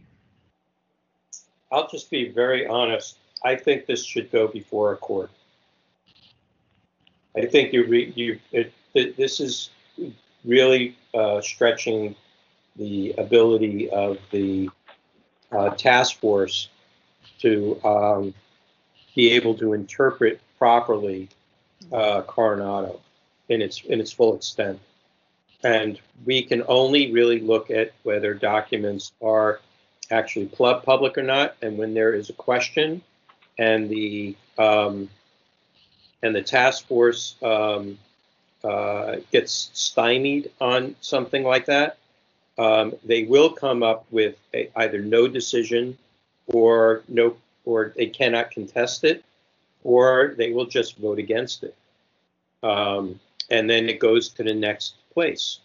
The courts regularly request that the local process be exercised. However, it does get exercised. It provides the court with some level of discovery from an impartial body, and can advise the court. But I think at this point, I think we're kind of reaching the max of what we can provide. I do think that this particular document, the agenda document, was overlooked by the task force, even our legal counsel, and because I happened to just be rereading everything for today's meeting, I happened to notice that one particular one, and have my interpretation, I think, of this type of meeting based upon Mr. Vu's answers to my questions leaves me with that conclusion for that document. Now, frankly, these weren't the only documents that were requested. There are a whole ton of other documents based upon your request list, Mr. Andrus, that they are not providing. So, that's something that the task force did not. The task force basically, by saying we are not going to go into closed session to look at these items, is basically, I think, agreeing with Coronado, and in what has resulted here in 6726, just being the items for these items that were redacted that were provided, is kind of just the bottom of the can of what was of anything that could be reviewed. Now, it's up to you. I'm talking to the other members of the committee. If you feel uncomfortable with with us, this body, taking a position on those two emails, those two messages, the one that's the agenda and the one that's for adding extra items to the agenda, in the formation of the agenda,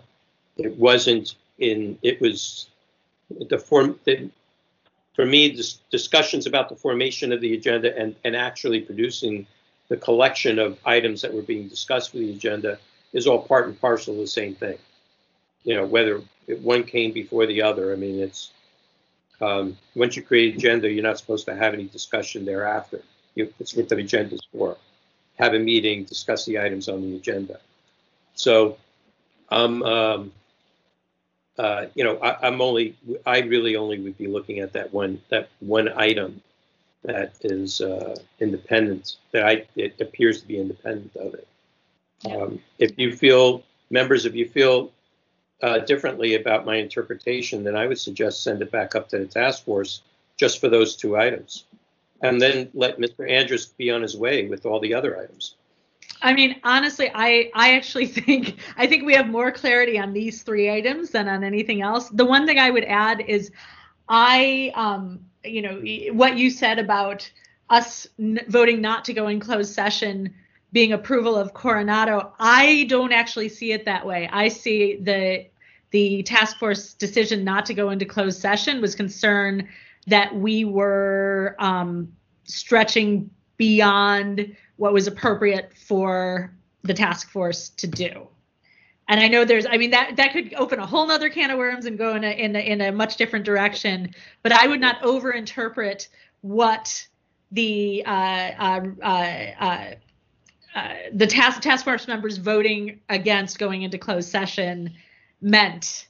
I think there were a lot of concerns related to that particular activity and concerns about us doing that. I understand. It was, it was my thinking, my opinion. Yeah. So I'm not making a determination. Yeah. So this is okay, and I appreciate all of this, the candor, and thank you for also saying on the record about it not being any sort of approval of the Coronado objection. I had intended to say that myself, but I appreciate that was just opinion. But I need to make sure also, just for my next step forward, that I'm understanding, because, and please tell me if this is not accurate. This is not meant to be flippant in any way whatsoever. But in the end, is it accurate to say there was a finding of a violation based on a non-responsive record in the first place in regards to the redactions? Well, there was a record. I mean, there's at least one email that we think was responsive where there are redactions where there are not citations for the redactions. Correct. No, I know, but well, I'm assuming. It sounds like, though, from what's been discussed, that maybe that's not even the case. That it's going to be decided that it's not a public record, and it shouldn't even require footnotes or annotations. But the reason whether it does or it's not, because I agree this will be the end of it. I'm not asking that issue be decided necessarily. But what I am saying, and this is where I'm sorry if I'm being dense. I'm just trying to really understand that when if any entity produces something, even by accident, like this email, that the committee can find a violation based on a section that says they didn't, based on withholding, because they didn't notate it, even though they actually produced something. And the reason I'm saying I'm having trouble with this is because then, on the other hand, when they don't produce anything at all, not a document, not a privilege log, not an annotation, then the committee cannot find a violation. You see where I'm struggling? So there's a violation where they actually did produce something with redactions, but no violation where they didn't produce anything at all. And no, okay, that is correct. Well, I want to say they produced 3 emails. In our discussion today, it seems that it looks like 2 of them might not fall under public records. One of them does. There were redactions. They were not cited properly.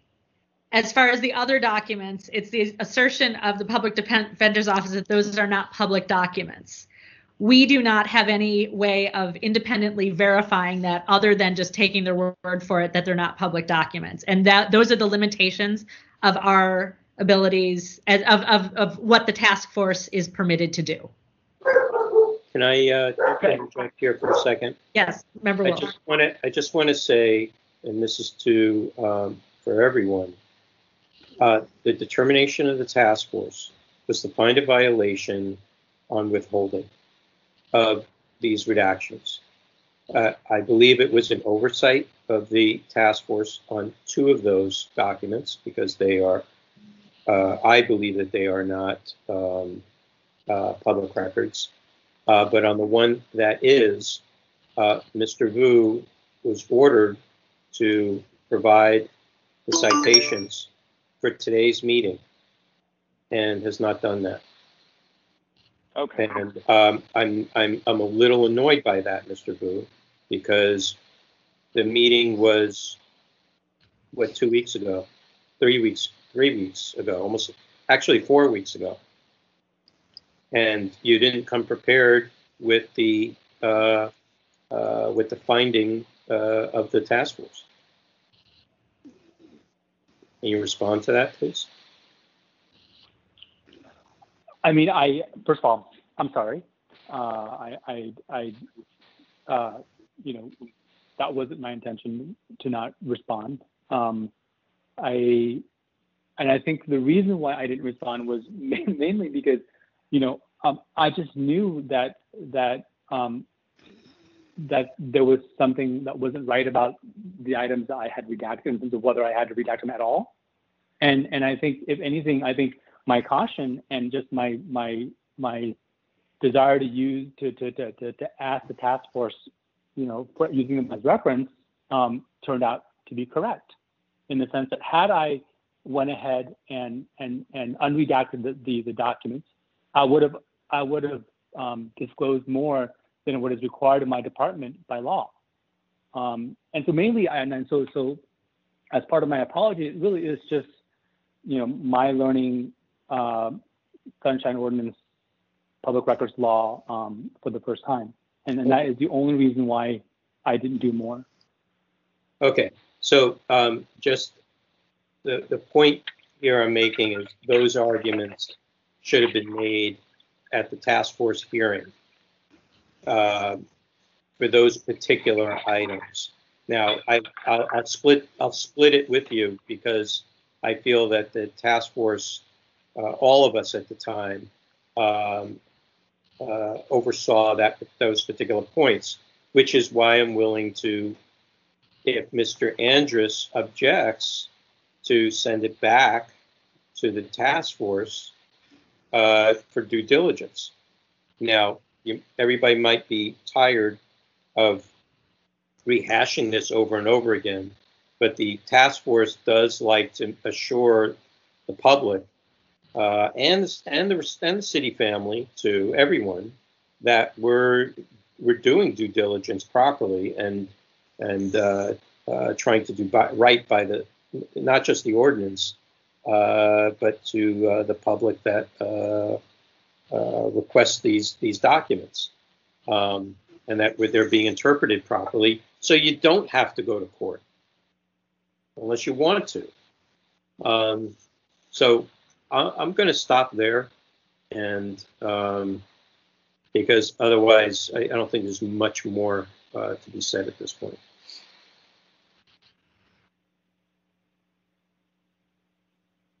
Anything else from members, from committee members? No. Okay, we're not taking a motion on this, but just for good form, would any members of the public like to comment on this matter?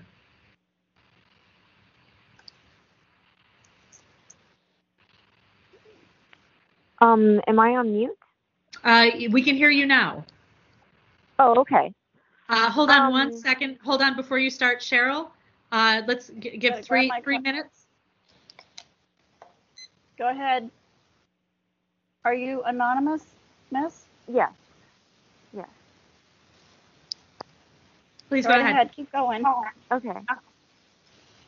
I'm concerned by the notion that that a government agency can, say that that a given record is not a public record, and that the Sunshine Ordinance Task Force will just take their word for it, and say, oh, okay, they don't have to release it because it's not a public record, because then it just seems like there's that any agency can just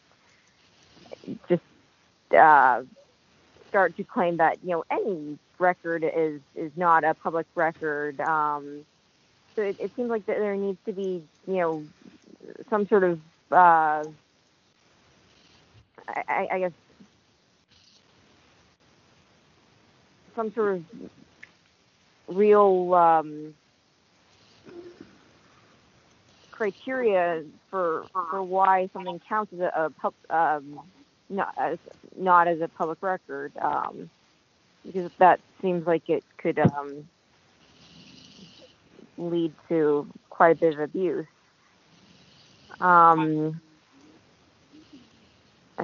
so, yeah, I'm very uncomfortable with this whole idea of letting the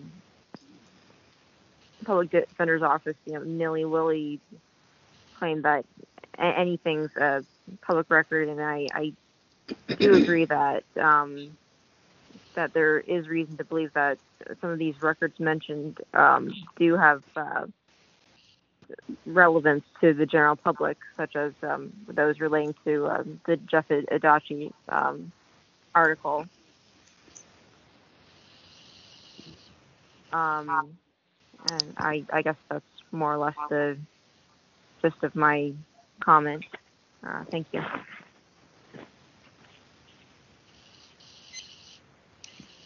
Thank you. Is there any additional public comment?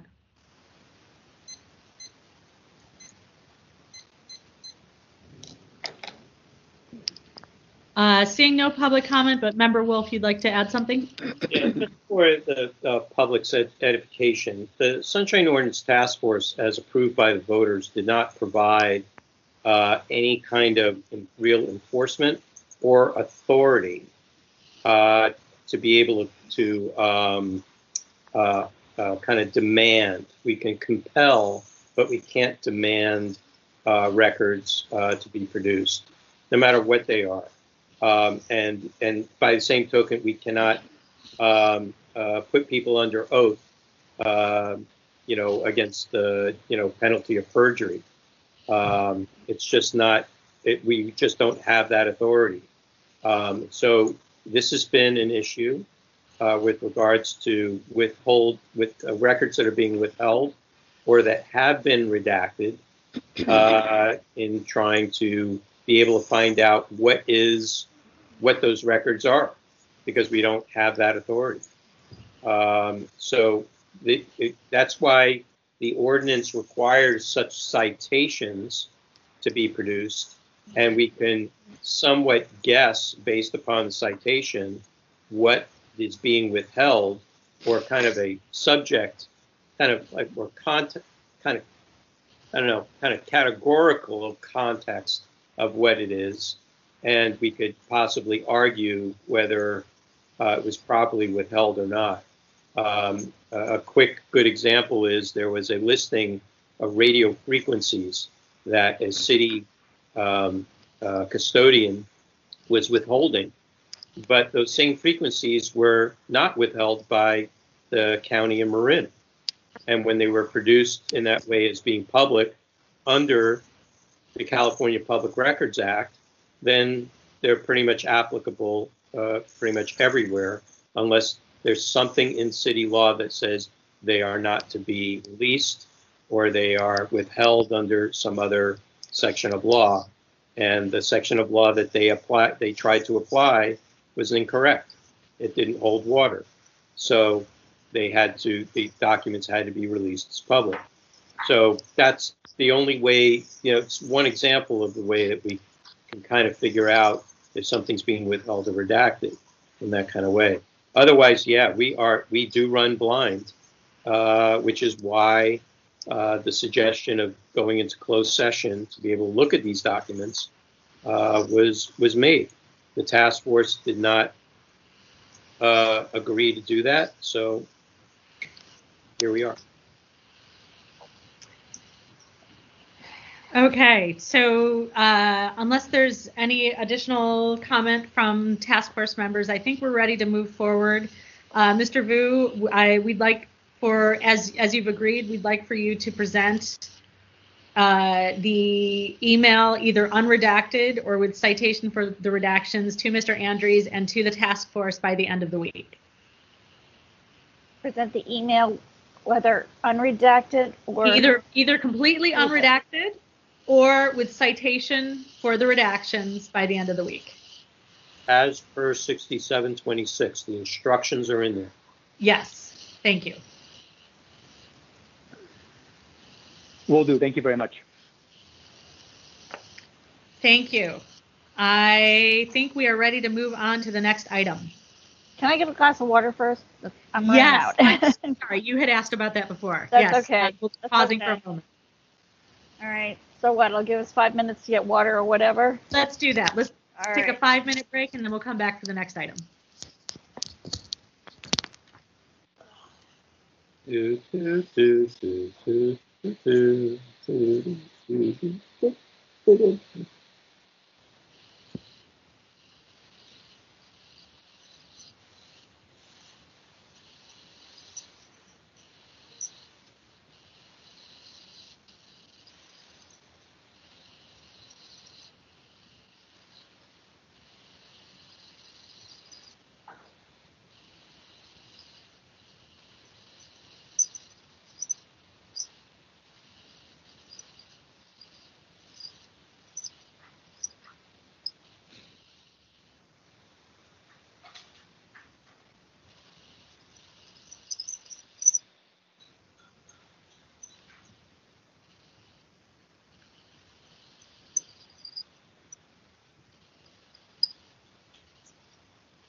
I need to call my cat in.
I have a question, Lila. Yes. Okay. So Mr. Vu is presenting the email either unredacted completely or with redactions with justifications. Correct. Citations. Okay. Yeah. So did we decide whether this is going to the task force? It is not going to the task force. He has agreed to provide it by the end of the week. Okay.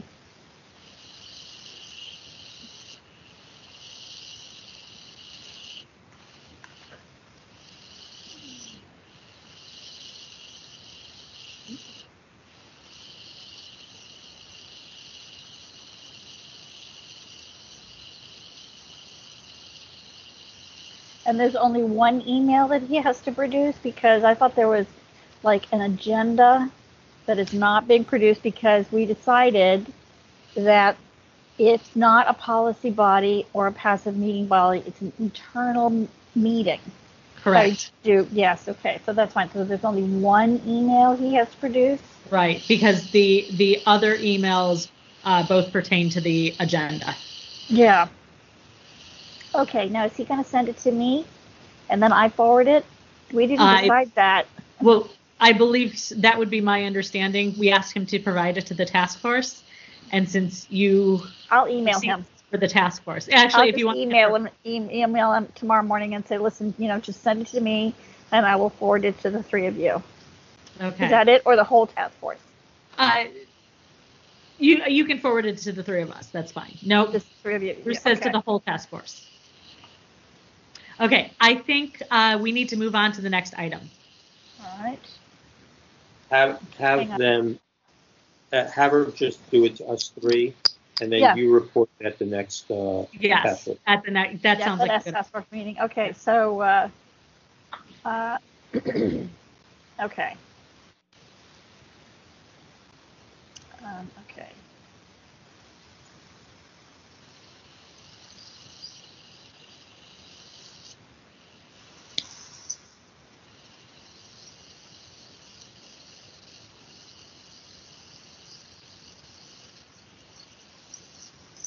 Okay. Are we ready? Are we all set? We are ready. Let's call the next item. Yes, please. All right. Item number 6, file number 19092.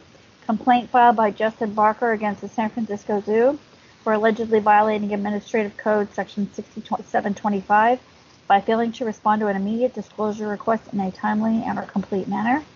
I will read the preamble. On January 21st, 2020, the task force found that the zoo violated Administrative Code Section 6721 by failing to respond to a request for public records in a timely and or complete manner.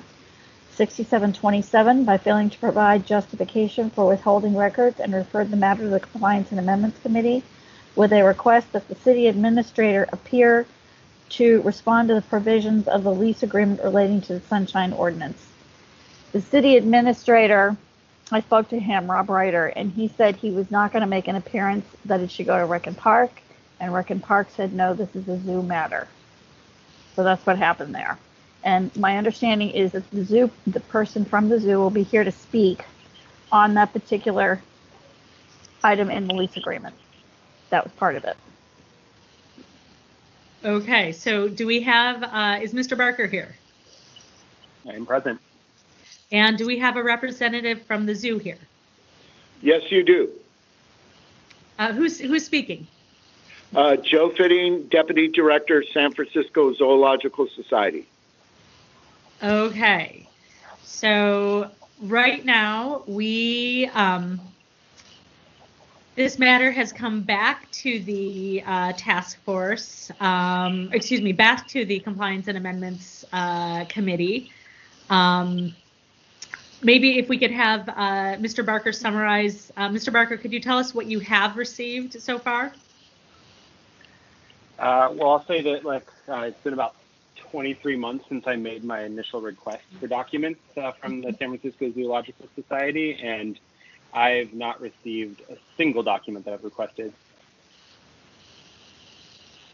Okay, and from the zoo, could you please respond and explain to us why no documents have been provided? I'm sorry, sir. What was your name again? Joe Fitting, Deputy Director, San Francisco Zoological Society. So, Mr. Fitting, could you give us a brief summary of why no documents have been provided? If I can summarize, we did send a response to complaint number 19092 filed with the San Francisco Sunshine Ordinance Task Force that the San Francisco Zoological Society contends this is not subject to the broad sweep of the Sunshine Ordinance through our lease management agreement with the City and County of San Francisco, dated July 1st, 1993.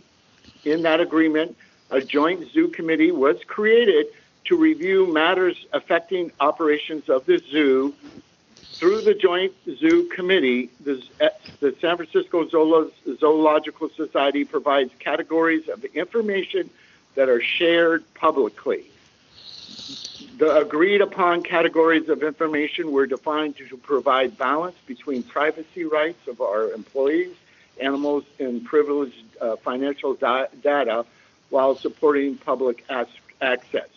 The meetings of the committee are held openly to the public, and in context, the San Francisco Zoological Society contends the information is responsive to the complaint of 19092 and it was provided.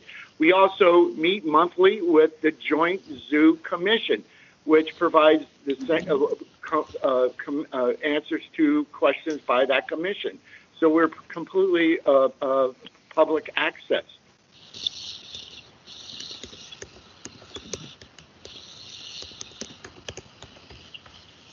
Okay. Committee members, do we have questions for the petitioner or the respondent? I have a question for the respondent. Please go ahead. I'm sorry, can you repeat your name, please, from the zoo? Joe Fitting, Deputy Director, San Francisco Zoological Society. Okay, thank you, Mr. Fitting. Your operation, kind of your agreement or your connection with the city is how? It's through a lease management agreement signed in July 1st, 1993. Okay, and it's a contract for services? I believe so. Okay. It's with Rec and Park. Okay. And did you provide us with a copy of that agreement? I'm sure you have a copy. If not so, we can provide you with one. Okay, the reason why is because in our discussions about this, generally city contractors are, depending upon what services they provide and how they're contracted, are subject to sunshine in one way or another.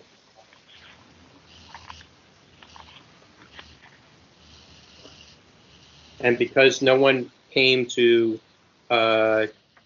represent at the meeting, because the city, all the information that we had before us that was provided was that the zoo does have some contractual connection to the city, and there is at least one section or another, either it's the whole Sunshine Ordinance or it's the Sunshine Ordinance for nonprofit organizations. They're two separate documents, two separate bodies of law.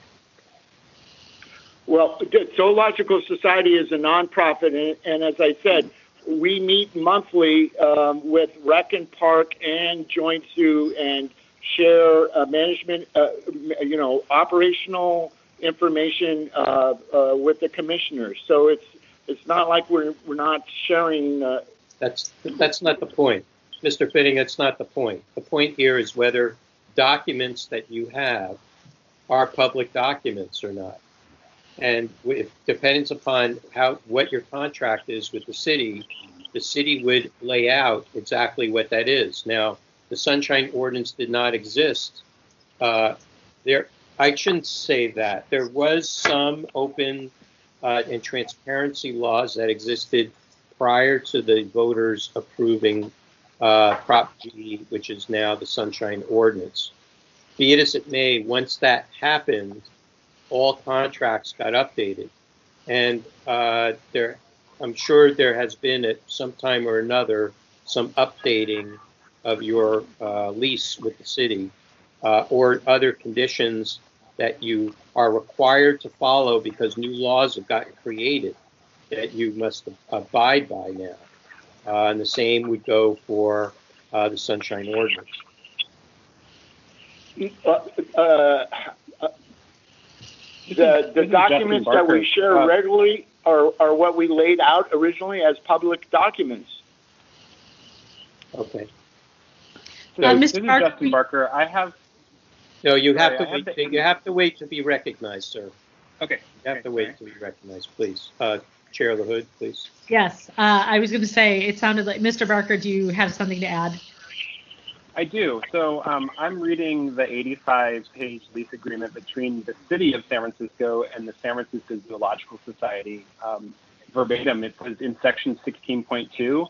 The San Francisco Zoological Society shall provide public access to information concerning the operations of the zoo to the same extent that such information would have been available to the public pursuant to local ordinances if the department had continued to operate the zoo in the same manner as it did prior to this agreement. Because previous to the 93 agreement, the City of San Francisco both ran the zoo and owned the zoo. And today, the San Francisco City still owns the property and owns all of the animals at San Francisco Zoo. And in that lease agreement, it further states that all information concerning the status of all animals exhibited or otherwise housed or cared for at the zoo shall be deemed public information subject to the public inspection under the Public Records Act. So there's no question in this lease agreement, like it's very clear. The lease agreement makes it very clear. So the argument that the meetings, the joint zoo commission meetings somehow is the way to gain information is just, it's some hullabaloo in my opinion. Yes, Member Wolf. So I will say that prior to the Sunshine Ordinance existing, the California Public Records Act did. And the Sunshine Ordinance is purely an enhancement of existing state law. So either way, the question on whether the documents are public or not is not really based upon so much the Sunshine Ordinance, but the fact of whether it meets the baseline of the California Public Records Act, because that's our baseline. Sunshine Ordinance is bonus beyond that. Member Wong. Yeah, similar to Member Wolf's earlier point, I don't see the contract or agreement in the packet, which is, I think, something that would need to be provided. That would be my entire emphasis for us to be able to make a fuller determination on this. So, members, what do you recommend that we do at this point? Well, I think based upon look, this matter has already been heard by the task force. Mm-hmm. The task force has already ruled and found in violation of Section 6721 by failing to provide, by failing to respond to a request in a timely manner. So that's really not before us. But also 6727 by failing to provide justification for withholding of the records and referred the matter to us. Now, we did request that the city administrator appear to respond to the provisions of the lease agreement. Now, is the city administrator here? I think Cheryl, could you repeat what you said right before we start this item? I spoke with Rob Ryder, who was in the city administrator's office, and he said that he was not going to be making an appearance. He felt this was an issue for Park and Rec, and I got an email from Tiffany Lynn Wilson, who is the custodian of record at Park and Rec, and she said that the zoo should be providing a response to this. And that's when I heard from Ashley Summers, and I was expecting Ann Alkerstant. I'm not sure I'm pronouncing her name correctly. That she's also with the zoo. I was told that she would actually be making the appearance today. She provided a one-paragraph summary, which basically said what Mr. Fitting said at the very beginning. It was provided late, so it was not included in the packet. I didn't get it till after hours on Friday. So all this happened on Friday? Yeah, well, that's when I uploaded the packet, and then at the end of the day, after I had spoken to you, that's when I saw her response. Okay. So, Mr. Fitting, thank you for appearing here today. But it sounds like it sounds like it, at the very least, if the lease agreement is with Parks and Rec, someone from Parks and Rec should have been here to facilitate this. Yeah, I'm just, to me, I'm sorry. I really think that was really bad for the city administrator to pitch it to Rec and Park. Mm-hmm. All city, the Rec and Park is a city department. It's not an enterprise agency.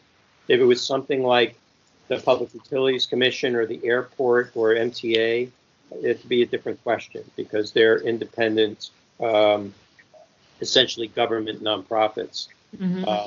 The Rec and Park is not that, and considering the kind of the interchangeable, it's not like the horse stables in Golden Gate Park where they contract with a service to come and bring everything. They bring the horses, they bring the all the gear, the tack and everything. Here, the animals and the facility is still owned by the city. It's the ground lease for operating the zoo is with the Zoological Society. I do have a question about how the Zoological Society got formed, whether that is possibly an enterprise agency or not. It could be a for-profit or not. It actually would generally be a non-profit if it was an enterprise agency. And if so, if it is an enterprise agency, then that brings another aspect into this. But we, and I don't know.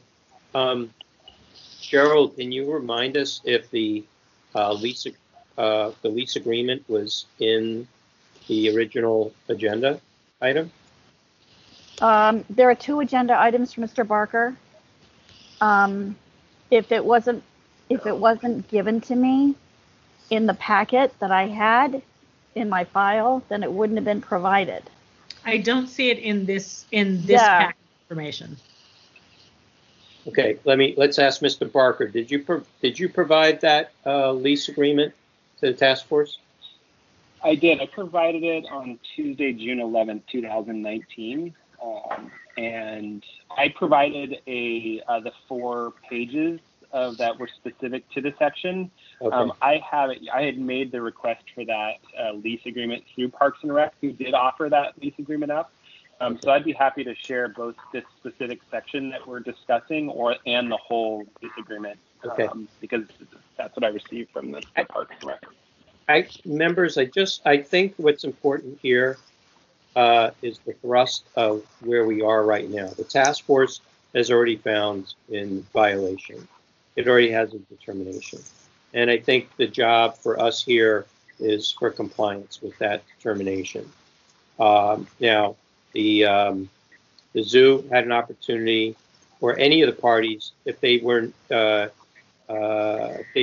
agreement with our determination, we have a reconsideration process with a 60-day time limit on that. That has clearly not been taken advantage of, and so here we are. I don't want to re-adjudicate the case. I hear Mr. Barker's arguments, that the same arguments that he made during the original hearing, the task force was compelled by them and made a decision in his favor. And I think we're here to to determine the justification for the withholding of the records. But we need that impartial body that either from Rec and Park or from the city administrator's office to answer the questions. And it's essentially, I don't know whether we can compel them to appear. We can only really compel, because we don't have subpoena power. We can only compel for documents to be produced if we find them to be public. So while the task force was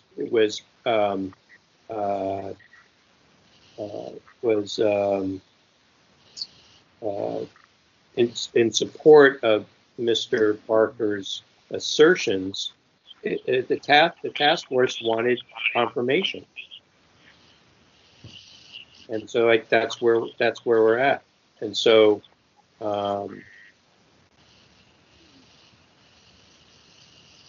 it really wasn't a matter for even the zoo to show up, because they didn't show up for the other hearings. This was not. There isn't even a request for the zoo to show up for this hearing today. The request was for the city administrator. So would you propose at this point that we reach out again to the city administrator and or Rec and Park to come to our next meeting, because we're still awaiting a response from them? Yes. We don't want an answer in writing. We want them to. We want to have a conversation with them. Yes.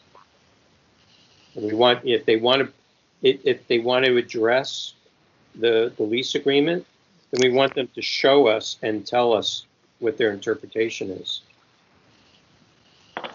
We're sorry if it's an inconvenience for you, but that was what that was at the pleasure of the task force. Right. At this point, since this is about compliance, I don't think we need another motion on this. We just need to have Cheryl, could you follow up with the city administrator's office and Rec and Park and tell them that we would like to see them at our next compliance and amendments committee meeting? Because we want. Okay. At the last hearing, one of the things that was discussed was having both Mr. Barker's cases to be heard before the task force. A moot point. You don't think so? All right. Well, I'll take them up. Mr. Barker. Cheryl, the task force already ruled on that.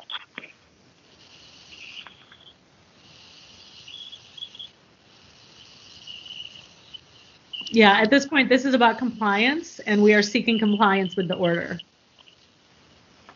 All right.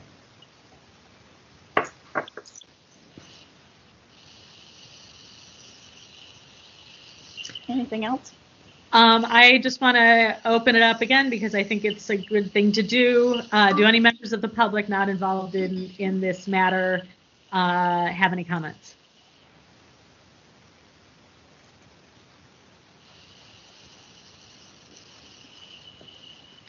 Hearing none, I think we're ready to move. Oh, hang on, Member Wolf. Yes, please. Just have one thing to say. I don't appreciate city officials not stepping up and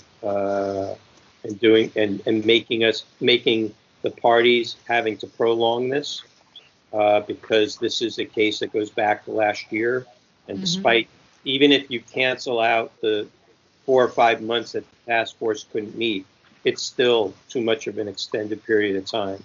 And to then now put it off for another 30 days, I think it's unconscionable to me. Or just, pass the football to somebody else.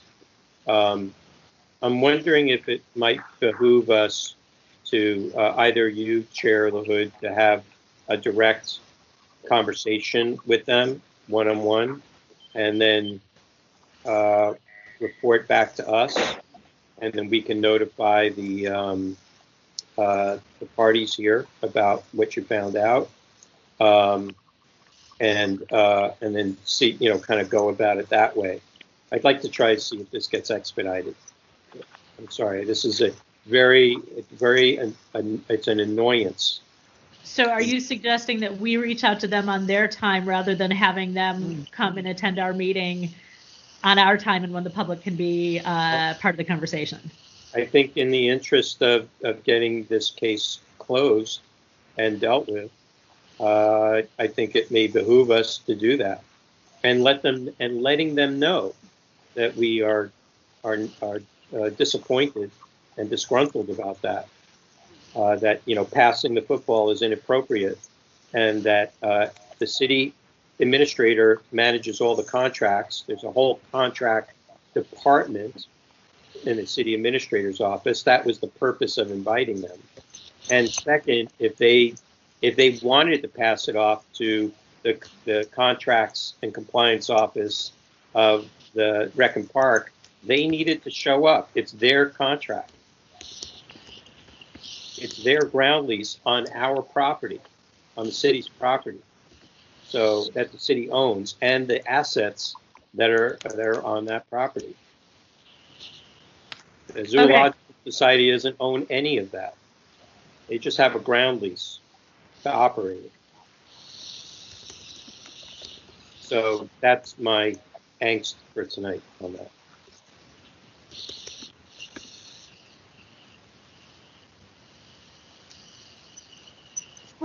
In the interest of expediency, I will reach out to the city administrator's office and see if we can get a response from them.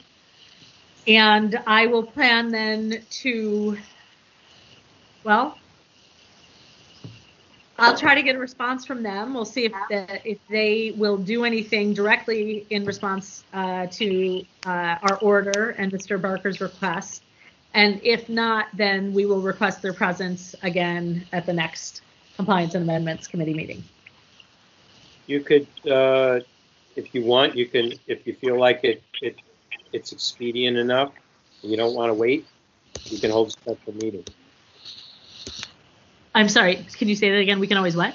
If you feel compelled that you want to get this item dealt with, you can put in for a special meeting of the Compliance and Amendments Committee. Okay. And do it sooner if you want. I'm just saying there's options here. We could always extend the November 10th meeting also. Yeah. This is true, since we are already meeting on November 10th. Yeah. Yes. Yeah. Okay. What are dates? That's a good idea. I like that. Okay. Okay. I think we are ready to, I think we have a plan for this.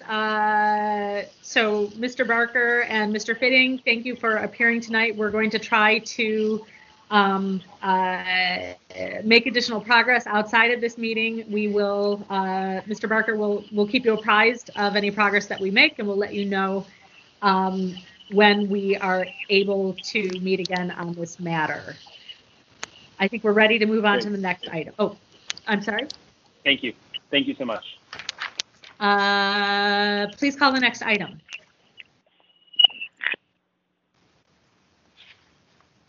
Item number 7, announcements, comments, questions, and future agenda items by members of the Compliance and Amendments Committee. Yes, member Wong. So a member of the public actually brought to my attention that some of the police district, I think, Twitter accounts are blocking those members. And so I kind of wanted to bring it to either, I felt like maybe this committee made sense because it would maybe be an amendment, but something like addressing whether or not that is legal, number one. And then number two is that, like, does it fall underneath the Sunshine Ordinance? As, like, I would assume that social media accounts, they post public information oftentimes. Sometimes it's used as the only means to post some of the public information. And so should it be allowed that they could block accounts? I mean, I don't really know what the reason for it would be, like if perhaps the member of the public was abusive. I mean, but still, I don't know if that's okay. Anyway, so I don't know if it's worth agendizing or having a discussion over, but it's something I wanted to bring up. That's a really interesting, I think that's a very interesting point for discussion. Member Wolf, do you have thoughts on the best forum for us to discuss this matter? Yeah, that has actually been an issue already, where I think it was the mayor on Facebook accounts was disallowing people to post on their timeline. And it may have been Twitter. I don't remember which social media. But we do have to remember social media is not a public agency. It's not even a public service. It's owned by a private company. And if that company goes bankrupt and the thing disappears, it's not nothing public to preserve. So I think we have to remember that part. But like email accounts and the Smith versus San Jose case, where all social media accounts that are related to a public official or staffers in their official position, like, so if it was, District X supervisor, their Twitter account for that, and they have a separate one for being personal that they don't do any, business on, the one that applies to the business of their job would be applicable. For access of information to it, whether they're being blocked from posting on it is a different question, and that may be I think there may be other laws. I don't, Sunshine is really more about receiving things and trying to attend meetings. If there is a barrier to attending a meeting, that's one thing. But there really are very few areas that the public can kind of inject themselves into a process. Most of the time, it's about transparency. It's about receiving things. So I think we'd have to do a little more research to find out where it might be applicable. I think it's a great question, and I think we should look up to see where this has happened before.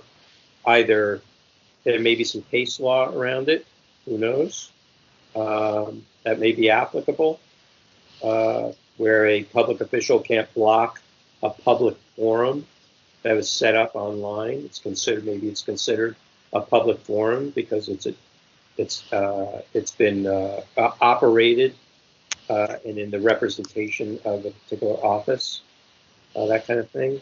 I mean, it could be like, just take an agency that has, like Caltrans. Caltrans has a Twitter account. If it doesn't allow you to follow it, because they set up a restriction, well, is that doing the public any good? That kind of thing. So it's an interesting question. Yeah. Do you think this is, would this be something with additional research to discuss in compliance and amendments, or to bring to the full task force, or, and Member Wong, are you interested in investigating a little bit more on this topic? Yeah, I could do a little bit more research on it. Okay. Yeah, if you come up with some sort of presentation, more than just a question, because I think, this is something that's been happening for some time. I think that would be helpful to do. Is this something I'd like to see together? Sorry? I was just going to say, is this something we want to see on the November agenda for CAC? She could talk about this, and then after that we could bring it to the task force, or how would you like to do this?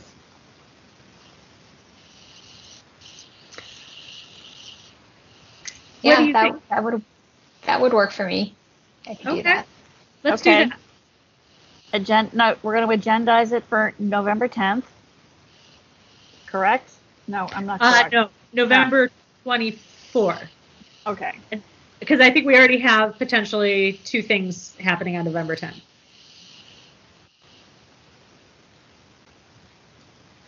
Okay, great. So I'll put it on the agenda for CAC, and then the committee can then decide if they want this to go to the full task force. That sounds Does that great. sound right? Yeah. All right, Does good. any other things that you would like to discuss or propose for? Yes, Member Wolf. I think on the earlier case today on 19114, Andrews Malloy versus the Public Defender's Office, I think that should be something that should be brought up at the annual retreat or annual orientation, because that was a difficult one in a lot of different ways. And also the fact that, I think we did overlook that one document that was, or two documents that were redacted are not applicable. And just to kind of point that out, that everybody missed it, including myself, until, yesterday when I was reading it. Right. And, we assume that public documents are being withheld. We don't think that sometimes things are released that are not public documents. Right. And so even though they're released, they're not subject to sunshine. Right. Okay. Because even if they're not necessarily deeming them as public, because we've had documents pulled back that were accidentally released, that were not necessarily considered deemed public. But if a department wants to disclose something that we don't even consider to be public documents, then it's not really in our jurisdiction to say they should have or shouldn't have. Right. We could have an opinion to say, well, that probably maybe wasn't a good idea for that kind of information to be released, but it's not our jurisdiction. That may be for the there was the work product rule that the state has on that, the work product doctrine. Right. Doesn't apply to us really. People can use it as an excuse or as a reason to withhold information, but then they decide to release it anyway. It's like attorney-client privilege. They decided to release it. So, but I think it was a good example, and I think just to kind of bring it full circle, I think it'd be good to bring it up at the annual retreat. By the way, I'll announce it here, but I've also got to send it around. We heard that the Rules Committee will not be making any more appointments or reappointments until 2021. Why not? They're just too backlogged. Wow. And because of the election, we got the wire. because of the election and then the holidays, they just feel that there's just not going to be enough time. They're backlogged with all kinds of other appointments. So luckily for the Sunshine Task Force, we do not have a requirement for filling vacant seats, even if they're having holdovers. It was determined by the city attorney's office in public meeting in 2014 that the task force is not applicable to that part of city law. It's applicable to the state law. State law does not have any requirement for filling seats that are being filled as holdovers in any way, shape, or form. So those holdovers can stay there forever, pretty much. So we're going to go ahead. 2 or 3 empty seats? We have 4. Oh my gosh. 4. We have No. we have more. It's 4. everyone except for. Let me see. It's everyone except for Fiona, you, Jen, and Dean, and the other SPJC. So that's 5. So it's there are 6 seats. Oh no, but right, you guys are holdovers. Yes, we're holdovers. Right, but how many unassigned seats do we currently have? Just 1. Okay. I think it's just 1. No, because it should be 2 because Josh will. 2. Right, Josh will, 2. Yeah. Okay. Right. So let me ask you guys, now that we're talking about the retreat, do we want to talk about some potential dates? No, this is not the place for that, and I will do that with you offline. Okay. So I'm just saying, the other thing I would just say, we're going to have a retreat by the end of the year. So coming out of this committee, if there's any, kind of put our heads together and see what we might want to bring forward. We will go through the ordinance itself. We will pick out the parts that we have authority over, and whatnot. I will go through the charges of each committee, what they're, charged to do, and any projects that they might want to take on, or if somebody suggests something, to see if the committee wants to take it or not. That kind of stuff, and just get ourselves oriented around it, especially for folks like Jen who are new, and refresh our own memories for things. And also, I think bringing up some of these cases that we've had some difficulties with, we can have a little more freer discussion about how do we prepare for that? How do we be proactive about it?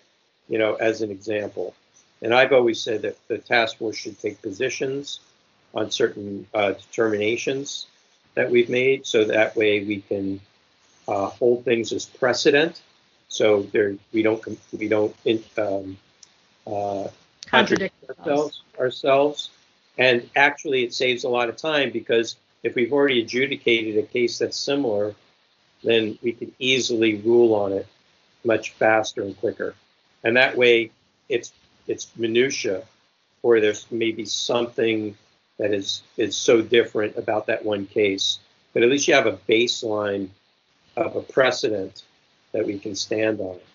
And we have to kind of act more like a court in a lot of ways, and treat our orders of determination like case law.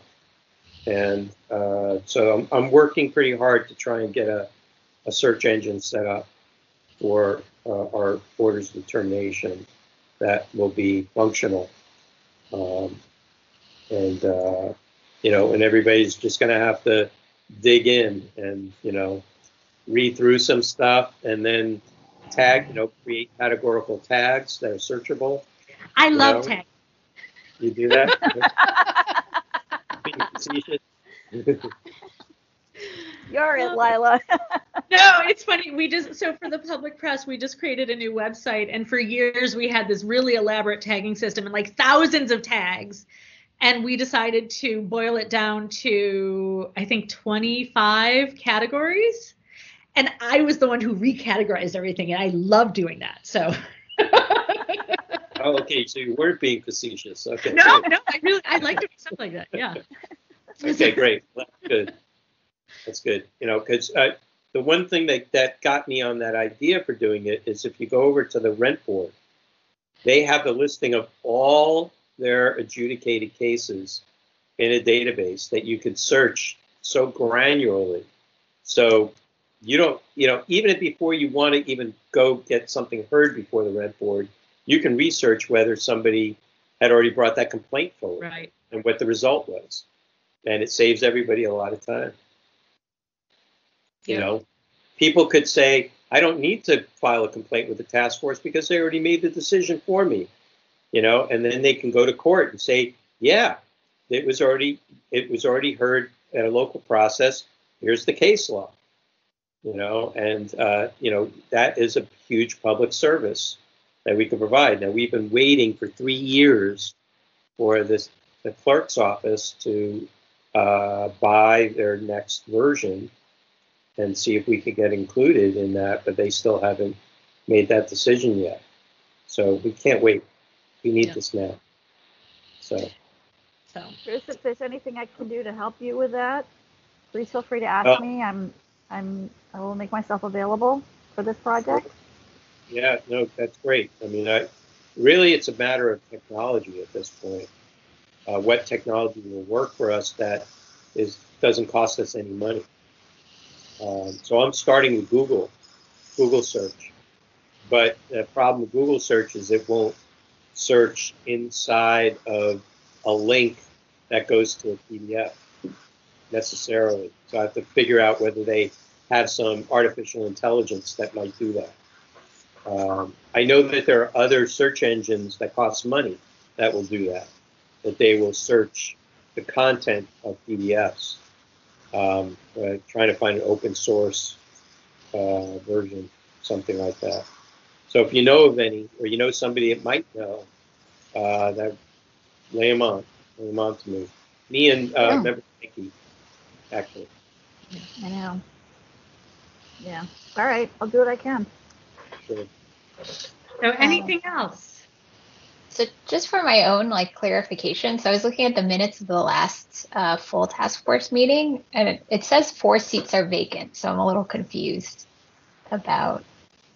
Because Josh Wolf probably that would have been his last meeting. Is his name on? Is his name last on? Meeting was his last meeting was September 15th at the complaint committee. That was his last meeting. Okay. So let's see what the minutes say. Here, Dean, 1, 2, 3, 4. Yeah, we have 4 vacant seats, but we have 1, 2, 3, 4, 5, 6, 7 appointments that need to be made. Oh, I see. Okay. That's what I meant. It's seven appointments I have to go. So we have 1, 2, 3 holdovers. Mm-hmm. So it's Matt, Chris, and myself are holdovers. I see. And Fiona is on a staggered year. So for some reason she's on a staggered year.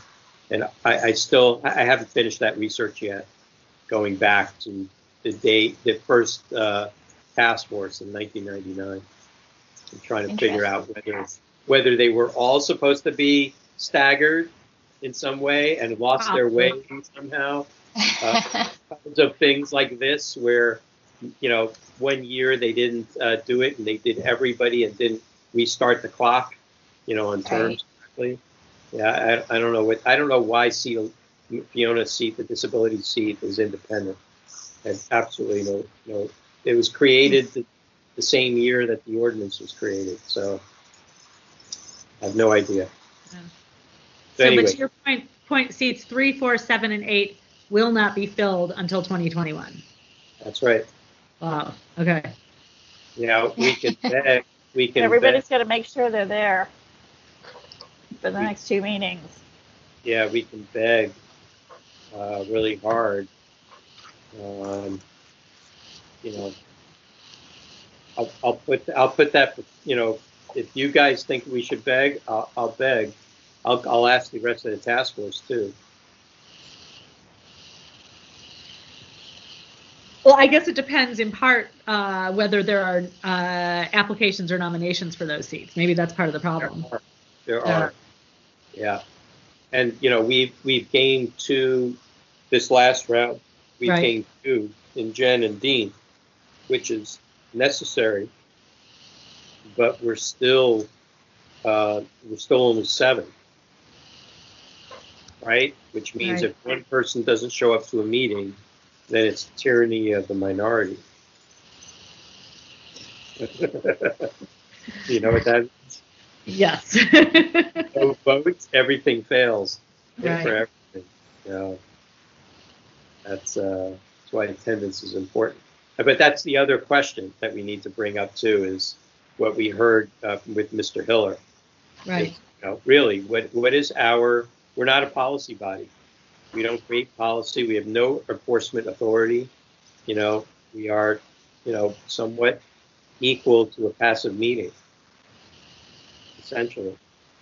So, do we have to follow all the rules? And I've tried to lay this out with the clerk. I've tried to lay this out with all kinds of people. And I just am not able to get a definitive answer. But except for John Givner's public statement in the 2014 Board of Supervisors meeting about holdovers for the organizational seats. And the answer was Sunshine Task Force isn't applicable to the city charter. It's applicable to state law in that question. Mm-hmm. So what about other questions? Yeah. And I think that needs to be researched. Endless opportunities. On that note, is there anything else we need to discuss, or can we go? Can we adjourn? And especially since we're going to have an extra meeting in November. Motion to adjourn. I'll second. Okay. By acclamation, meeting adjourned. All right, I have 7:34. Okay, great. Cheryl, thank you so much. Jen, Bruce, thank you.